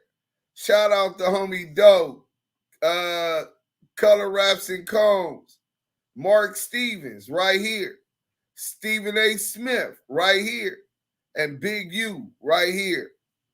Here goes Mark Stevens again, and here goes Big U again. 2 different pictures. Just so y'all know. He seemed to be cool. When Stutterbox defected, Wack picked up the phone and was basically being the interim, the middleman, because he was telling me Stutterbox was defected, and I was like, okay, but my whole thing is if he defected, why are you fucking with him? Right. So he says that Stutterbox is defected, and then you get some phone calls asking to speak to someone else, right? Yeah, he called me. He called me. He called me, man. It was, man, a series of calls, 4 or 5 calls. He wanted to reach out to the homie, rest in peace, Dell Dog. And I don't give out nobody nav. So I called the homie, Dell Dog. I'm like, yo, homie, you want to holler at this dude or what? Because he keep calling me. And he was like, nah, I'm good on that. I don't want to holler at dude. So at some point, you get a phone call from WACK100, Cash Jones. And when he contact you, what did he contact you concerning? He wanted to reach out to Dell Dog, rest in peace. And he wanted to give Dell Dog some information that he had gotten from Stutterbox, right? It's like he was getting information from Stutterbox on what his plan was and what the get down was gonna be. And he wanted to talk to the homie and talk to him. And Dog wasn't getting on the line with him. And he kept blowing me up because he wanted me to get him on the line. Smart man. Rest in peace to Dell Dog, man. So he's talking about the phones is being compromised. Is that one of the things that he told you? Well, the homie Dell Dog never trusted dude. You follow me? Right. So Dog didn't know was the lines compromised or was they wired up for sound or not. He just wasn't gonna chance it. You follow me? Right. But it was later on. It was later on after they took the case to they was taking it all away because the homie ain't had no choice. You know, he was facing a life sentence, so he had to take it all away. And with all the lawyers that was involved, they was able to get the discovery, and that's when we found out that the lines was compromised. And as soon when you get the discovery, was part of that the actual wiretap the whole transcript. I got the whole transcript. When I show y'all the actual paperwork, because this is the wiretap transcript where they would talk about the call and then they break down and summarize it. It's called a transcribed wiretap, right? But you just heard one of the targets of the investigation, Money Mark Stevens. Remember Tiny Draw said, you know about Dell Dog, you know about Money Mark, you know about Stutterbox. What Stutterbox got to do with this? Nigga, I'm talking about that paperwork. These two Shaq's right-hand man in the allegations Stutterbox is presenting, accusing Dell Dog of sending people to kidnap him, bringing them to him to torture, all of that type of stuff. The extortion of Shaquille O'Neal and Mark Stevens by WACK100 and Stutterbox, right? The conspiracy to extortion by WACK100 and Stutterbox. All of this still circles around Shaquille O'Neal. You could go to the LA Times. You could Google it. Everything's going to come up, the lawsuit around and targeting Mark Stevens, because if you get Mark Stevens, that's how you connect him to Shaq, right? This is his right-hand man. And he just told you that he had this paperwork. What he got to make fake paperwork for? This a millionaire, sports agent. Ron Artest, Pac-Man Jones, Shaquille O'Neal, multi-millionaires who had illustrious sports careers and endorsements and still getting paid today. Films and podcasts, right? Still getting paid today. What does he need to make fake paperwork for when his attorneys had to give him the paperwork? Obligated to give him the paperwork as long as he asked. I just want, when they question authenticity, I just want y'all to know this came from the man. Transcript. The whole transcripts of the whole wiretaps. And do you, in that paperwork, do you see your conversation with Cash Jones in them transcripts? That was the initiating. That was the initiating when they started recording. Right. And how did they refer to Cash In the paperwork they put him as back, BACK. And correct. I kept asking the lawyer, like, who the fuck is, I ain't talked to no back. And they said, nah, that's Wack. But they put him as back because he a blood. So it's back. And I said, oh, okay. And was this back also referred as confidential source number 2? Yes, sir. Correct. Well, man, I'm glad that the truth was able to come out. And it's sad. But bigger than that, homie, right? You know, I watched dude, man. He said some things about the big homie Shaq, you know, that wasn't true. He said some things like he been trying to destroy the big homie Big U name. And I'm seeing and watching this, and I called the big homie U. We was talking. I said, yo, when you get into Atlanta, man, come see me. Because I had what I had for years. And when I gave it to the homie, I said, man, you read it. Because it was a big-ass textbook of shit. And the homie just sided with what was right. He said, I can't fuck with dude no more. And that was the end of that. Until Wack started attacking, and that's when Wack started attacking him with false allegations and all of this online weird shit, right? Correct, because the homie Big U asked me why I didn't fuck with the nigga, and I said, when you pull up, I'm gonna show you. I want you to read it. And when he read it, he was like, oh, okay, I see why you don't fuck with the nigga. I can't fuck with the nigga. And that was it. Wait, how long was it from when you first got it that you met you in Atlanta to show him the work? I got the paperwork from the attorneys probably in, I want to say 12 or 13, because it was a series of, you know, remember the incident happened. To answer your question, who had an Amir Muhammad ID? Stutterbox, the victim and snitch on this case. Well, one of them. Unlike WACK100, he act like he don't know that more than one person can't tell on a big conspiracy case. Let's go. In 06, 07, but Box had went to prison. He called a drug case, so he went to prison, and they waited to almost the last month of the statute of limitations to go get the homies from Main Street. Right. So it had been about a 5-year period from the time that had happened to the time that they came and got the big homies. And then once they got, how did you feel about you waiting that long now? Well, he chastised me, and I never, one of the things, bro, and it's like it's the slippery slope, as people say, right? Like on one end, Wack, the nigga, he wasn't doing no harm, right? He was just trying to move around and be the tough guy. Okay, cool. You know what I'm saying? My whole thing is, okay, that's what you want to do, cool. But then it went from that to, I heard what he was saying about the big homie Shaq, and then I heard what he said about Big U, and that's when I picked up the phone. I said, hey, you, man, I want you to read something, man. And then once you read it, once you know. That's Quran. That's the Holy Quran. Once you know, you're accountable for what you know. And when he read it, he said, okay, I see why you don't fuck with dude. I can't fuck with dude.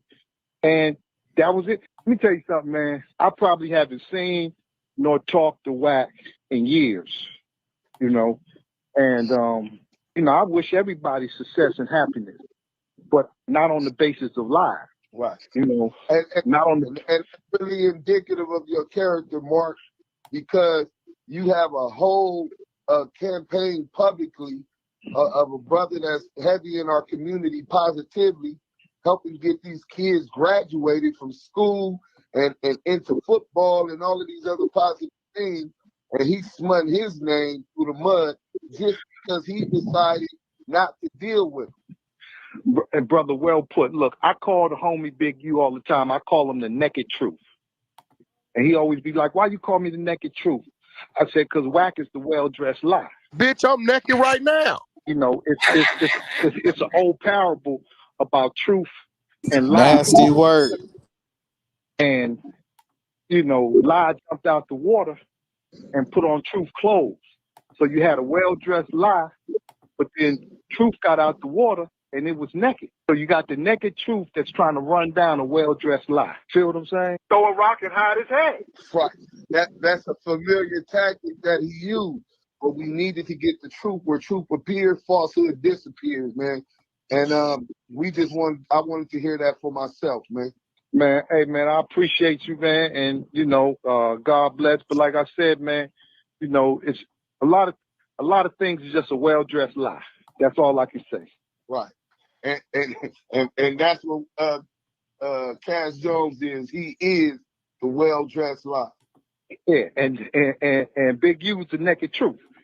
You know, it is what it is. He always stood on the side of truth. He ain't never wavered from that. From the time I gave him that paperwork, I watched him take assault after assault because he just did the right thing. He just said, I can't fuck with you. And I'm so glad that he ain't responded publicly to these negative lies because he's above that shit. Let him stay low and you just stay high. Don't let this man trick you up off the street or the feeling like you got to address every lie he makes up every day. Well, and then you got to understand too, bro, it's, you know, like I told you about throwing a rock and hiding your hand. You know, what's the motive for throwing the rock to begin with? Like, we know the rocks is being thrown, but what's the motive? Like, you know, like, only thing I saw the homie Big U do, put out a great documentary on hip-hop.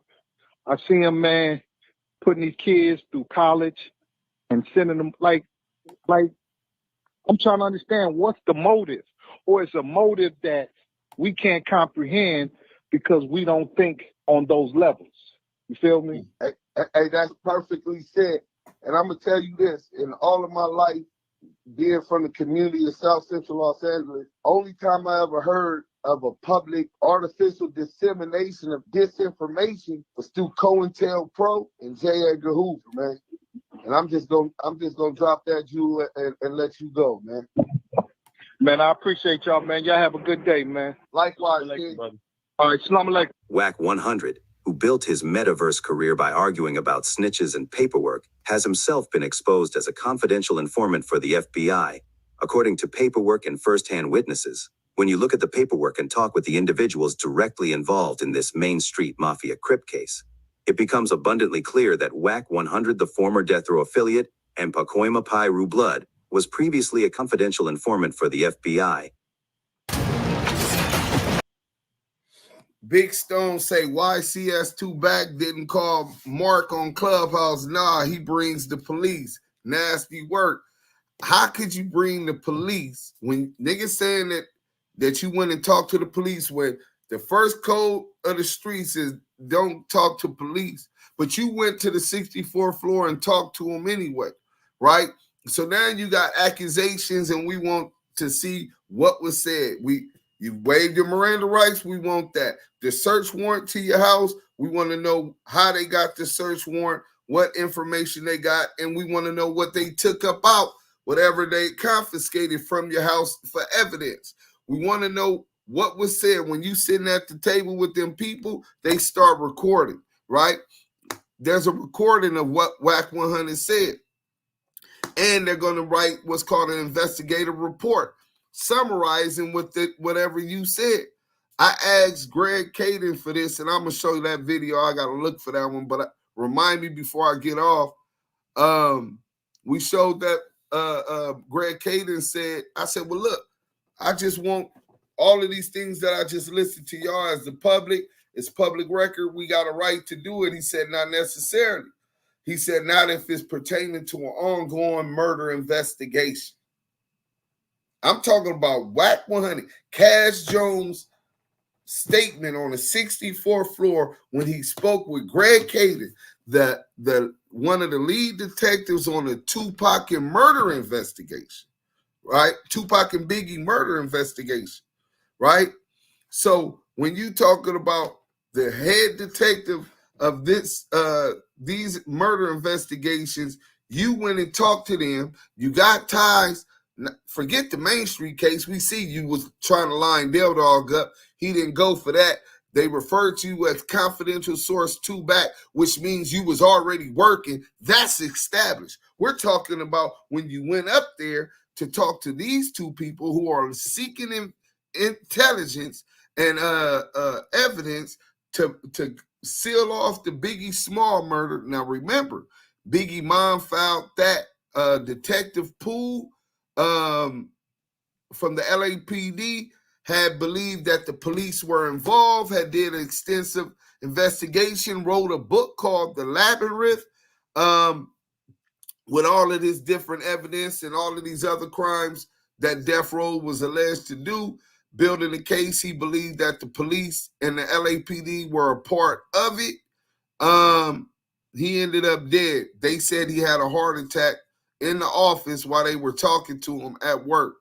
Next thing you know, in comes Greg Caden. Why would they put Greg Caden on such a big case when he already was a disgraced cop? He had let Mexican George, who owned the Numero Unos, Diamond, you know about the Mexican George case? Yeah, he had already been reprimanded by the judge on that case. Right. And on that case, Mexican George, who owned all the Numero Unos in LA, allegedly one of the biggest amigos in LA when it come to getting that bag, right? He beat his federal case because this dude threw the case. So I believe he was brought in as a cleanup to cover up so the city and the LAPD would have to pay the money to Viola Wallace, Biggie's mom, if the facts came out. And WACK100, Reggie Wright Jr., Stutterbox, all of them talked to this federal task force. So let me get to this real quick because I think Yael can remember this. Let's go.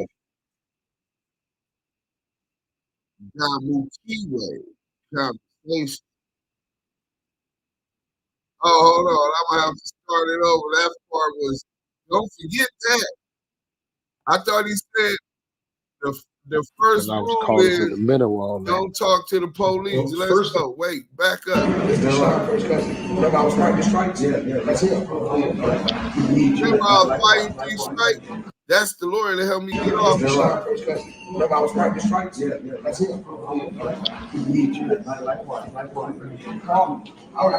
He talking to the sheriff. He said, call right, because I was caught up in the middle of all that. Well, first of all, there were no arrests made other than Cash Jones. WACK100, most famously known for arguing on Clubhouse. One more time. Jones. What? Because I was caught up in the middle of all that. Well, first of all, there were no arrests made other than Cash Jones. WACK100, most famously known for arguing on Clubhouse, has been exposed as an confidential informant in paperwork recently released by defendant Money Mark and Stutterbox. Before we play the recording of Money Mark, who was the main defendant in this case, confirming WACK is back, let's take a look back to when WACK himself spoke on this case and admitted to meeting with the feds and also saying they owe him a favor. So that's all we want to show y'all about that part. This nasty work. Nasty work. Let's get to this. Let's get to the paperwork. We cooking tonight. Hit that like button, man. Y'all got to show a little bit of respect. We got Henny Gang in the building. Shout out to Henny. And I want to give people something else to think about as well. That's all I'm going to do in here tonight is just give y'all stuff to think about. Well, I appreciate Why would they ever owe him a favor? Does that even make sense at all to anybody?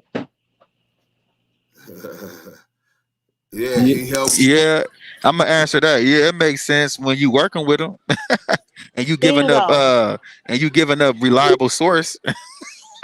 and you a 137. Hey, listen, hey, niece, I'm gonna tell you one more time. If I drop a dime, you're going down.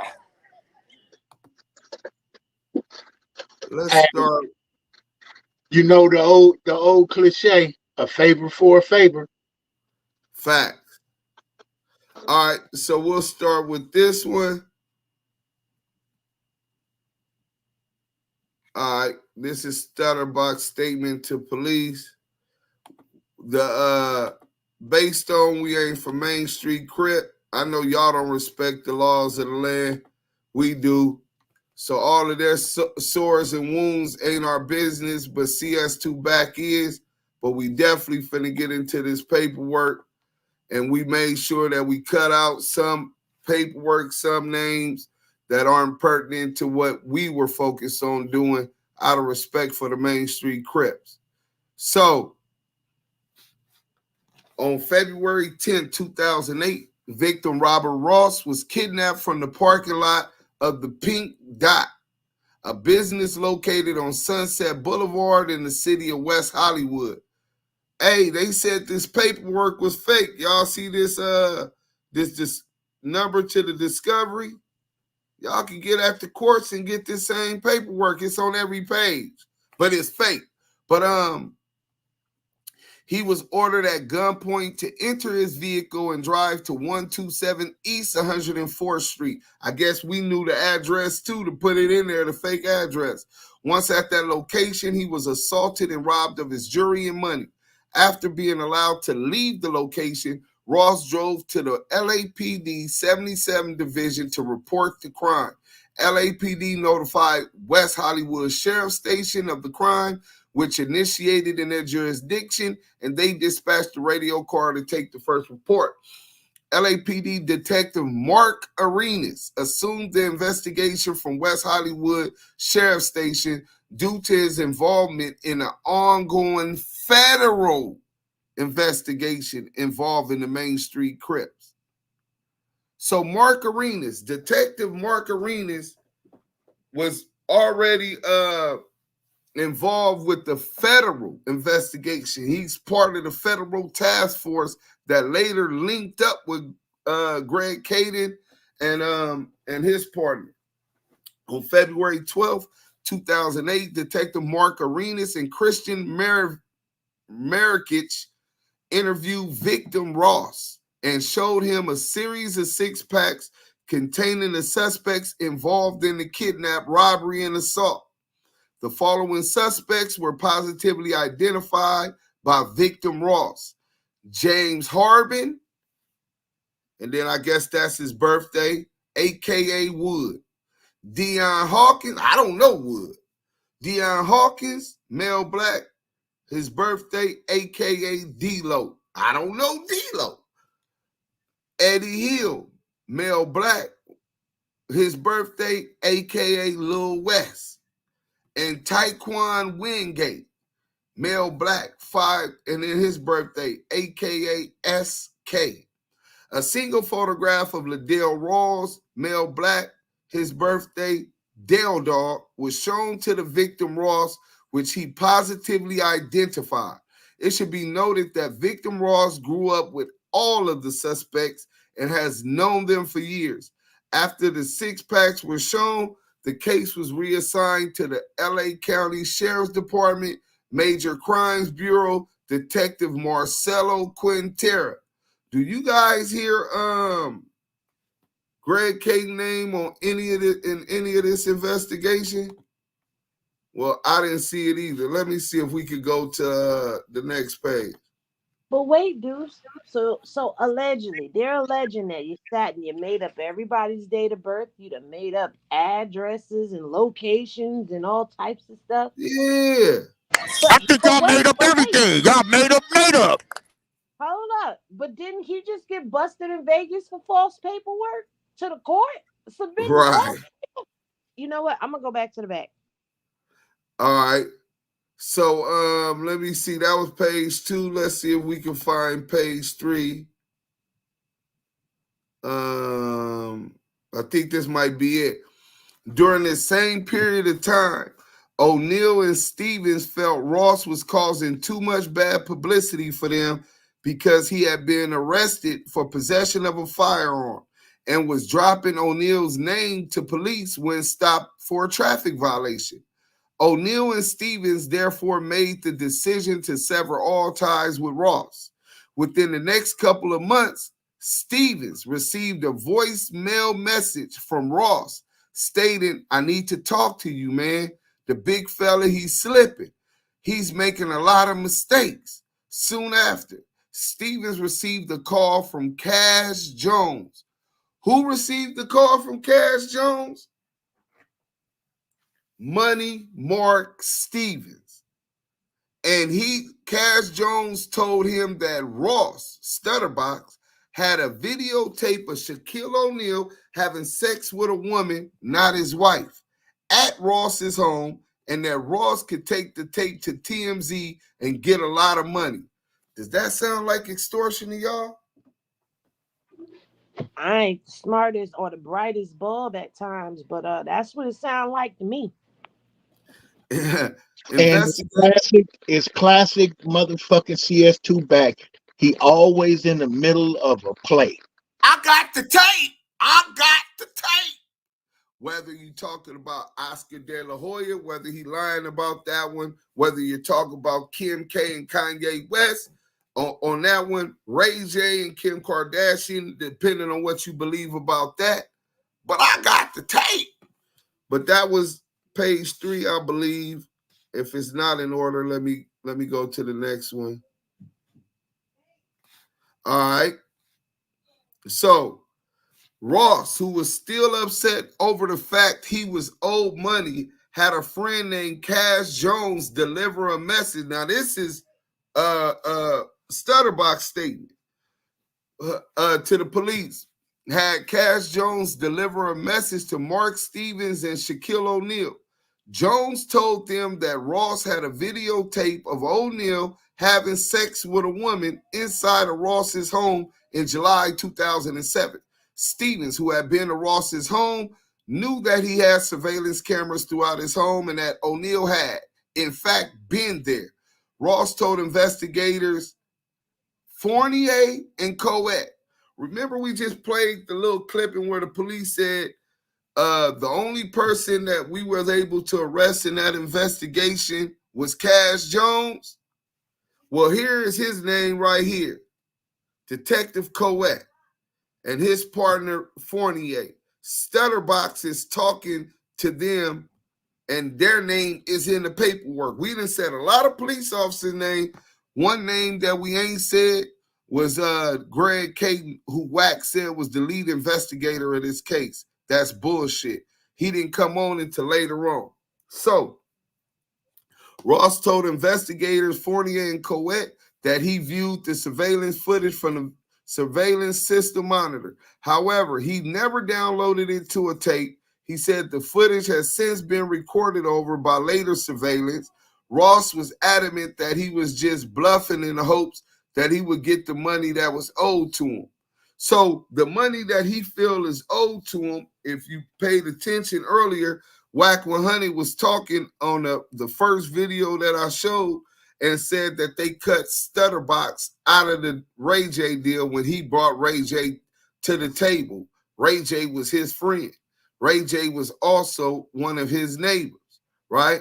In that same little gated community or whatever. So the kidnapping and robbery took place approximately 2 weeks after Jones delivered the message to Stevens and O'Neal. So right now, if I try to extort Henny, Diamond, if I try to extort Henny and I say, Henny, I got you busting it all open on video camera and all of that, and I say, hey, look, she not answering my call. She done cut me off, but she got that bag. This is the play. I'm going to get my money back that she owed me. Tell her I got a video camera of her busting it open and or having sex with somebody who's not her husband or her girlfriend, depending on whatever her preferences is, right? And TMZ will pay a lot of money for it, and you take one overt act and move toward that and contact Henny to press that message. Don't you believe that that's an overt act in a conspiracy to extort by the law? I just want to hear y'all take on that. Yeah, that's conspiracy. Right. And all of this is in the paperwork. You know what I'm saying?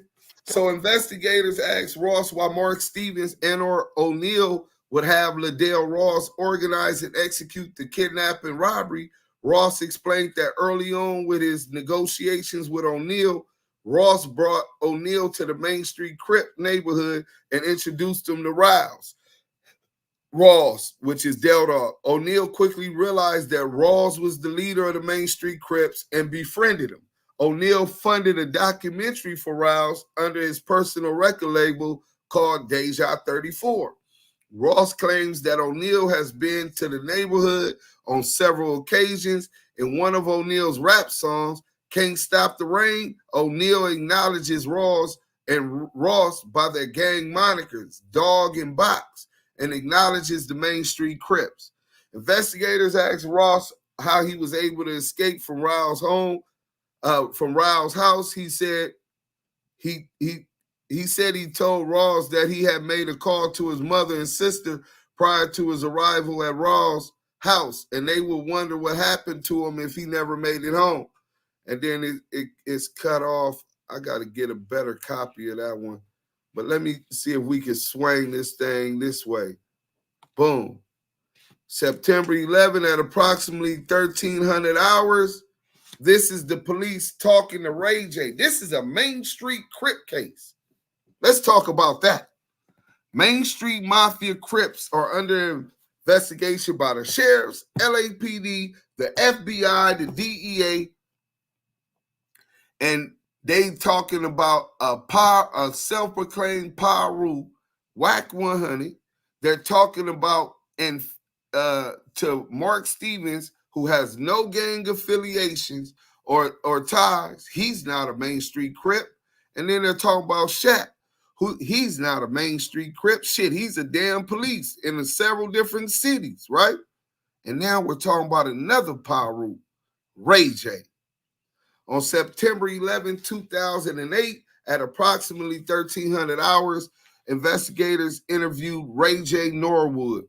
Norwood is the rapper who victim Ross introduced to Mark Stevens to facilitate a recording contract with Koch Entertainment in New York. Koch Entertainment is the company now known as E1, who was just bought up by Hasbro for about $7 billion or $8 billion, and paid their debt when they bought it several years ago. Norwood told investigators that he and Ross are neighbors and became friends. He learned that Ross had connections in the music industry and inquired about making a contact regarding the record deal. Ross introduced Norwood to Mark Stevens, the co-owner of Deja 34 record label based in Atlanta, Georgia. In November 2007, Ross traveled with Norwood to New York to meet with Mark Stevens at Koch Entertainment. Stevens made it clear that Ross would receive his fair cut, a percentage from sales, if Norwood was to sign with Koch Entertainment.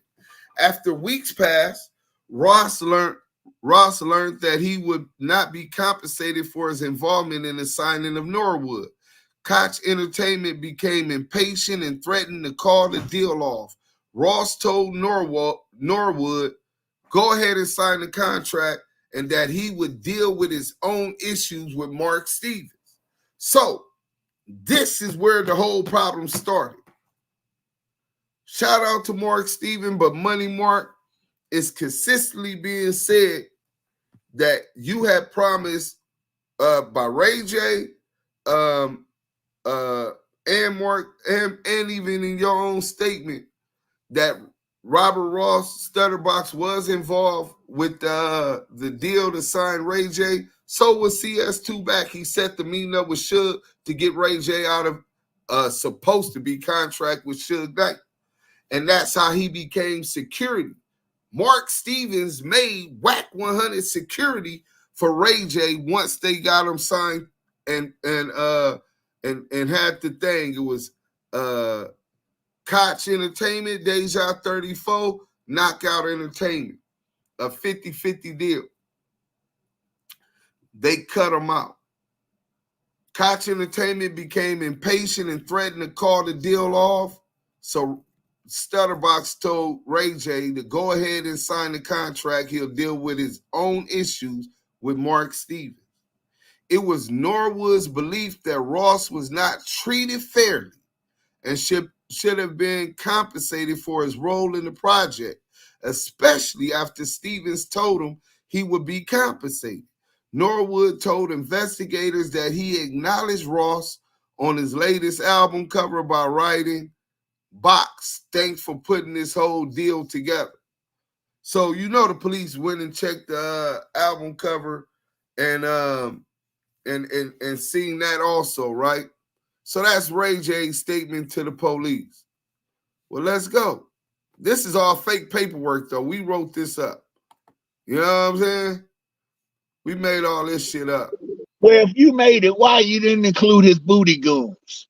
Right. I didn't know that. I don't know no booty goons. So Ross stated on February 10th, 2008, he drove to West Hollywood area to meet some friends at the Pink Dot, located on Sunset Boulevard. He estimated that he arrived at the location around 10 p.m. He parked his vehicle in the driveway to the location, then got out and began talking with an acquaintance known only as H. Approximately 10-20 minutes later, Ross recognized a member of the Main Street Crip gang known to him as Wood, real name James Harbin, pulled his truck up next to the location and stopped. Harbin exited the vehicle and walked across the street and began urinating in the bushes. Harbin got back. Stutterbox ain't that shot. Okay, all this going on, and this nigga go over there, don't acknowledge me. He from the hood, and he over there pissing. He buying time. Let me get my shit. Harbin got back into his truck, drove 1 block away, pulled over and stopped. Approximately 3 to 4 minutes later, 3 other vehicles pulled up next to the Harbin. All the vehicles then made a U-turn and drove back to the Pink Dot. Harbin parked his truck behind Ross's vehicle, which prevented him from leaving. Harbin exited his truck, approached Ross, and told him that Dog, real name Liddell Ross, wanted to see him. Ross explained that Dog, or Del Dog, is the shot caller leader of the Main Street Crips. Harbin told Ross, all the homies are strapped, meaning they all had guns on them. If we wanted to kill you, we could kill you. Ross recognized D-Lo, Deion Hawkins, Pat Rat, Marlon Hunt, and SK Taekwon Wingate, all Main Street Crip gang members at the location. There were other young members from the gang who he did not recognize. Ross could see that they were all armed. Harbin called Ross on his cell phone and told him, we got him. Ross heard Ross say, if he tries to get away, y'all do him. So now they got him. They call and tell Del Dog, and Del Dog said if he tried to get away, murder, allegedly. Ross understood this to mean if he tries to escape, to kill him. Harbin handed Ross his phone and he spoke with Ross, telling him that he didn't want to go back to the neighborhood because he was scared for his life. Ross told him that he had no choice and said, I knew I'd get you. He then told Ross to get the phone back to Harbin. Harbin told Ross to get inside the car and that he would ride with him back to the neighborhood. Wingate got in the back seat of Ross's vehicle. However, Harbin told him to get out and go back in the vehicle he came in. Ross drove his vehicle back toward the neighborhood as instructed, with Harbin riding in the passenger seat armed with a handgun. Deion Hawkins followed behind, driving Harbin's vehicle. Someone from the group drove Hawkins' black Yukon Denali. Hold on, who down there? Let me pull him back up. Oh, that's Diamond. All right. Harbin told him to get out and go back into the vehicle he came in. Ross drove his vehicle back towards the neighborhood as instructed, with Harbin riding in the passenger seat armed with a handgun. Deion Hawkins followed behind, driving Harbin's vehicle. Someone from the group drove Hawkins' black Yukon Denali pickup truck back to the neighborhood.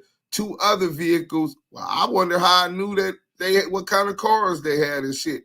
Two other vehicles described as a blue Chevrolet Tahoe and a small car followed behind them.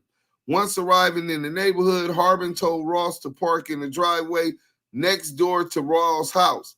This house belonged to a fellow Main Street Crip gang member named Big Herb. Ross was instructed to get out of his car. Harbin escorted Ross to Rawls' house where he was waiting out front. Also at the location was Deion Hawkins, D-Lo, Marlon Hunt, Pat Rat, and Ross's cousin, Eddie Hill, Lil West. Let's go to the next page.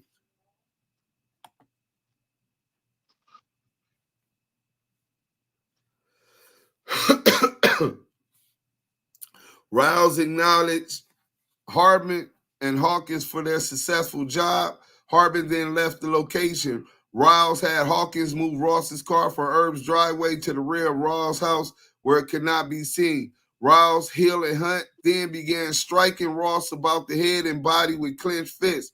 Rouse escorted Ross through a side gate leading up to the entrance to the house. He told Hill and Hunt to remain out front and be a lookout. Ross estimated that he was on the front porch of the house for 1 hour. During this time, Ross told him, "I've been waiting to get my hands on your ass." And he hit Ross over the head in the face with a .45 caliber pistol. Damn, I wonder how I was able to get that detail. Since this is fake paperwork, the force from being struck with the gun caused his bottom lip to split open and caused contusions to his head and body. After approximately 1 hour after arriving, Rouse escorted Ross to a converted music studio located in the rear of the house. Rouse struck Ross a few more times and then took his diamond necklace, a Rolex watch, and a pair of 1-carat diamond earrings from his person. Rouse was removed $15,000 cash from Ross's pocket. Ross explained that he had this money to purchase a vehicle the following day. During the assault, Rouse told Ross, "Mark and Shaq know who the real boss is now," and said, "Why shouldn't I kill you right now?"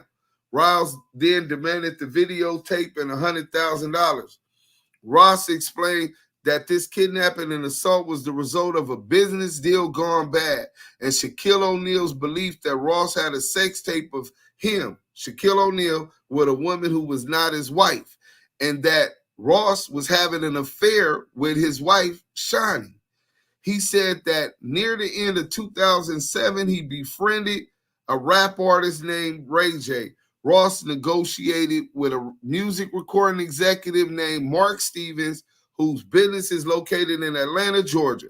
Stevens is partnered with NBA player Shaquille O'Neal, who funded the company. During the negotiations, Stevens agreed to pay a percentage from the profits to Ross if Ray J signed with Koch Entertainment, which is based in New York. In November 2007, Ross flew with Ray J to New York to meet with Alan Koch and Mark Stevens regarding a recording contract. A few weeks later, Ross met with Stevens regarding his contract and the recording contract for Ray J. During this meeting, who keep going out?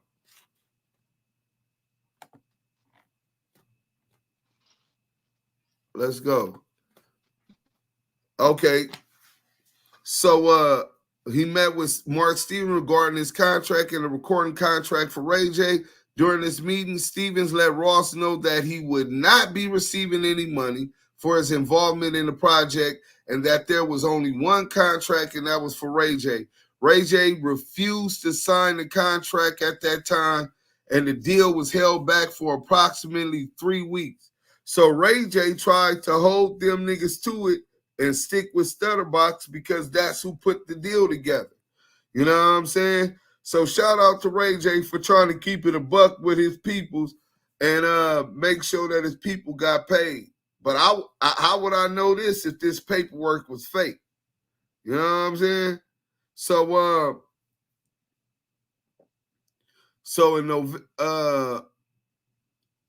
ultimately Ross Stutterbox convinced Ray J, man, go ahead and sign anyway, man. I would deal with my own contract issues later.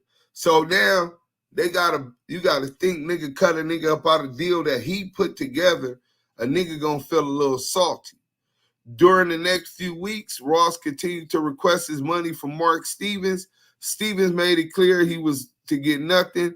Ross also talked to Shaquille O'Neal in hopes that he would agree to pay the money owed. During this period of time, O'Neal apparently was going through marital discord and had his wife followed by private investigators. O'Neal received photographs of his wife having lunch with Stutterbox.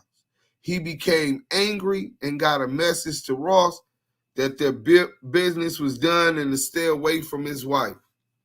So now it's starting to sound like he was supposed to get paid. Shaq got a private investigator to investigate, found pictures of Stutterbox messing with Shawnee, and now they cut him out the money he was supposed to get. Dick and pussy shit. You know what I'm saying?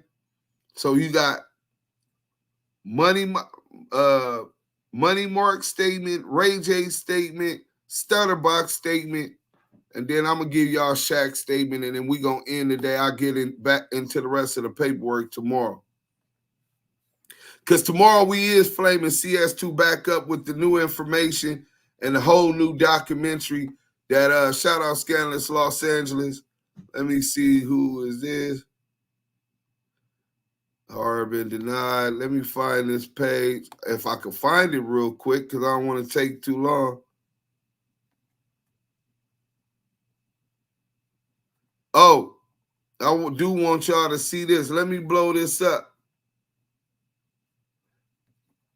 The paperwork y'all said was fake. Attached is a copy of the transcribed call between Harbin and Rawls, which was intercepted pursuant to a federal Title III wiretap case referred to Section 16938. So the wiretap that I'm telling you is pursuant to federal Title III wiretap, and you can refer to session 16938. Just so y'all don't keep believing these rats that try to deny the authenticity of this paperwork. Well, that's it. I can't find the Shaq thing. So tomorrow, when we come with the new documentary, I have the other stuff in order, and we'll start with the Shaquille O'Neal statement. Let me hear it. Anybody, Yael, you got anything you want to say about it? Man, it's old truth that's still relevant, man. Y'all hear all the content, y'all hear all the facts that's been brought out. So really and truly, man, it's really up to the people to just understand, like, we regurgitate this information because it's very important, it's valid. Don't sleep on it. Damu Kiwe Conversations. Yeah, I just feel like when it comes down to the truth is always going to stay the same. Meanwhile, a lie is ever changing, ever evolving. This has been the same from the day the content originally dropped about this paperwork all the way up until now. So it's up to the people to decide, do they want to believe an ugly lie? Well, a beautiful lie or an ugly truth? Because all of this is backed up. Nobody has time to sit and make documents except for CS2 back. All of us got active lives. So we be active in our chucks, sipping on our Henny. You feel me? But really people digest the information and really look at what you're being given. Because this information here is laying down the groundwork to everything that we've already been exposing. So now when we start bringing you all of this different content, all these different documents that are coming out, always refer back to this, because it's the same plays, it's the same tactics, it's the same moves. Nothing about anything that he does is brand new. It's all recycled acts that he does that all play a part and come out in these documents. Pick a case. The Ray J Rico. Wasn't there extortion being done in that case? Threats against that man's livelihood and his life? So when we get into all of this content, just always look at the facts and weigh it out. That's all I got to say on it. All right. Diamond?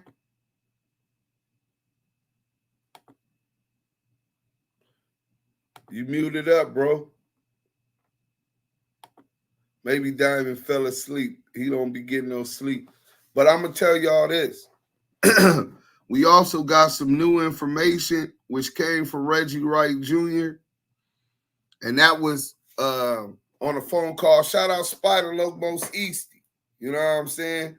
Spider-Lo got him on the phone for me because he slandered my name. He told a story and showed my prison ID, California Department of Correction and Rehabilitation. My prison ID saying that I stabbed a dude up in federal prison, in state prison, and after I stabbed the dude up, that I got DP. Never in my life have I been DP by my mama, her boyfriend. But I'm talking about on the street, what you call it, or on the penitentiary yard. That just don't happen with me. First and foremost, I'm not above or bigger than the program, but I don't mess with the Rainbow Brights. I ain't never ran out on none of my homeboys. I was always frontlining on that, and I don't have gambling debts, and my paperwork always been straight. So I don't have them type of issues. If somebody got an issue with me, I'm going to deal with and stand on my 10 toes and do what I'm supposed to do. You know what I'm saying? So I told Spider-Lo, get that nigga on the phone. That nigga owe me a motherfucking apology. You know what I'm saying? So he got Reggie Wright on the phone. And then he was like, man, I don't have no problem with y'all. I love Damu Keyway Conversation. Do Sims, the way that y'all do research. And then the way y'all come and break it down with the receipts. That's why I respect what y'all doing. I said, man, fuck all that. I need an apology because my homies ain't going for all of this smutting shit. That's what WACK100 did. And he know what he got coming when we catch him. If you saying you ain't got no problem with me, then you need to say that publicly. So he like, well, I'll get that. He said, you only was beefing with me because my beef with WACK100. I said, exactly. Because you helping WACK100, you giving WACK100 information and all of this shit. So he said, well, I'll get you on bond first this week, but I'm not going to lie. I became suspicious that WACK100 was working with the feds, Greg Caden and Dupree. It got so bad that I had to go ask Dupree and Greg Caden, and they told me that he wasn't working with them. So I said, well, he a 137. They can't even reveal his identity as a CS 137 to a judge. So if the judge can't know his identity, he'll never testify in court. That's what a once confidential source 137 is. Why do you think he was going, I have a real good relationship with Caden? I said, well, obviously it wasn't too good. He said, but what made me suspicious that WACK100 was working with them was in Greg Caden's paperwork, WACK100, every incident where it happened, where they raided his house or whether they raided his truck and all of these things, they changed WACK100's name in the paperwork. Now, we didn't see Greg Caden's name in none of the paperwork I read, and you'll see tomorrow it's not in there. These are different investigations. Greg Caden didn't join this investigation until he federalized the Main Street investigation. He says that they didn't know to, and I'll show y'all the dates and the documents that I got from Greg Caden about when they federalized the Main Street case. Okay, there you go, Diamond. So, yeah, ex-police officer, Reggie Wright Jr., told me and Spider-Lo, and Scandalous Los Angeles TV was on the phone also. Me, Spider-Lo, and Scandalous Los Angeles TV, that he, in his instincts, that he started at some point to believe WACK100 was working with Greg Caden and Dupree. So much so that he went and asked him, and the reason why was because in Greg Caden's paperwork. Now we're talking about the Biggie Tupac murder. And then I'm going to show y'all something, and then Henny going to take us out. Let me see. Can you hear me now? Yeah, go ahead while I find this, bro. Perfect segue. Yeah, no, I was just saying, like Mark said, he wanted to be the tough guy involved in everybody's bullshit, you know, Right. and got himself embedded in there, you know. It's not a doubt in my mind that he is who he is, and that's CS2 back. Right. Nothing else? Nah, man, that's about it. Shit. Hey, but I want to know why. Hey, he said he was gonna sue you for putting this documentary out. What happened with that? I'm finna get it to you right now. He said he was gonna sue you. He was gonna sue World Star Hip Hop. He was gonna sue everybody. He said you made that it. was You well, yeah, you you know what got they the. say, hit dog holler, right? So once we dropped that documentary, in 3 days, in 4 days, we was at 3 million views on World Star Hip Hop. They took the video down, and I could show you everything. I registered it, certificate of registration, ISRC code, UPC code. It's on the certificate of registration with the Copyright Office. This is my intellectual property. The guy, they never sent me a takedown notice, which is the law under the Digital Millennial Copyright Act. If you post a picture on Facebook nude right now, they're gonna tell you that this wasn't in compliance with their rules. It was explicit pictures or whatever. If you using somebody music in there, they're gonna tell you that they removed your post because Universal has claim to the music that you play in it. But when it came to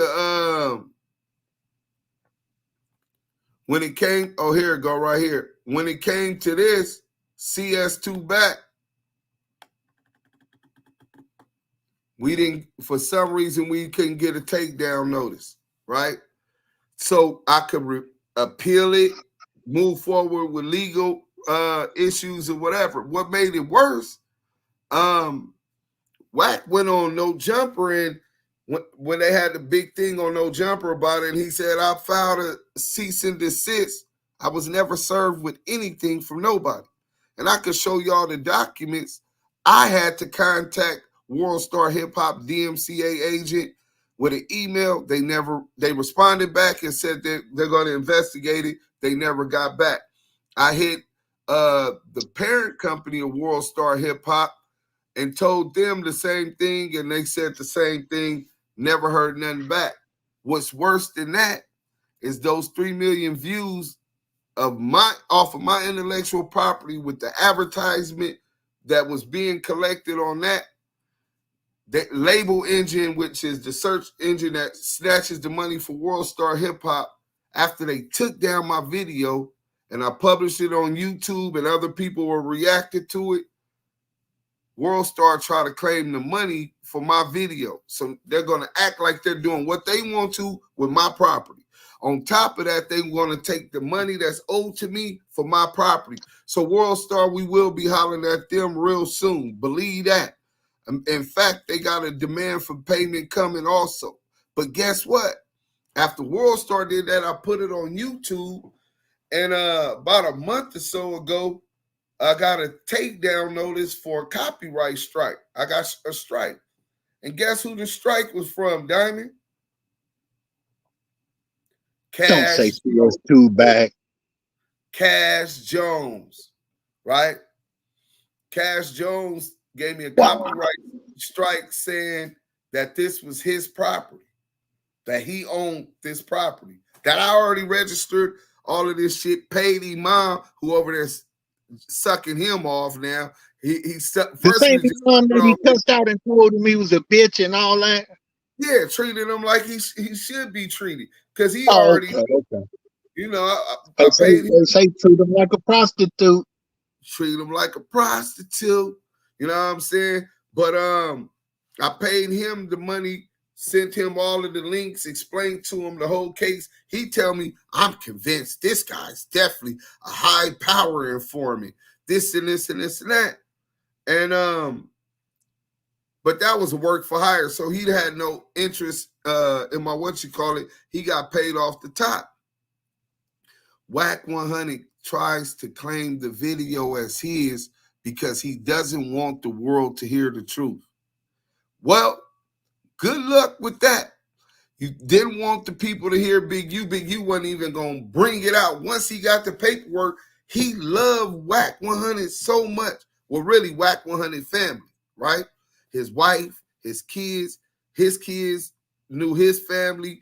He was so attached that he couldn't do nothing to him. So all he did was leave him alone. And Wack couldn't figure it out, and he ran to try to get it out, get ahead of it, right? He comes up and every day. Yeah. That's the cold thing about it. What everybody didn't realize was once Mark and Shaq revealed to Draws, look, this is who this dude is. This is what he's done. And bro made his own decision and said, you know what? I can't fuck with him no more. And he let the dude go cold turkey. It's like he felt like he was in a relationship and a motherfucker just stopped calling, didn't come by no more, and just shut everything down. And just like a relationship, he was so emotionally attached that now he like, I'm gonna make your life the worst in the world. I'm gonna do everything I can to hurt you because you hurt me. Right. Crazy. And that's why you see it every day for the last 3 years. This dude trying to get ahead of it and distract from the fact of the reality that he has to live with. He's CS2 back. And the fact that he had Hassan Campbell leak all of this stuff about Big U or whatever after Marley Marl gave him the head up. No, the reason why Big U cut you off because he got that paperwork on you. What paperwork? Yeah, some shit with the main streets or whatever. So he tried to get ahead of that. It's the same thing with this documentary. He was trying to get ahead of that so he won't be exposed for the rest of his life. In fact, he hollered at one of the dudes from Main Street and offered him $20,000 to come on Clubhouse and for an interview to say that he's not CS2 back. Salute to that brother, and we won't even say his name for keeping it gangster, holding that bitch ass nigga accountable and turning down that $20,000. Some shit, some people can't be bought. Good names worth more than gold, and that's invaluable. We gonna go let Henny take us out, man. The only way that she know how to do it, man. All right, y'all. When y'all rest well. Love is always love, and we'll see y'all in the next one. Damu Kiwe.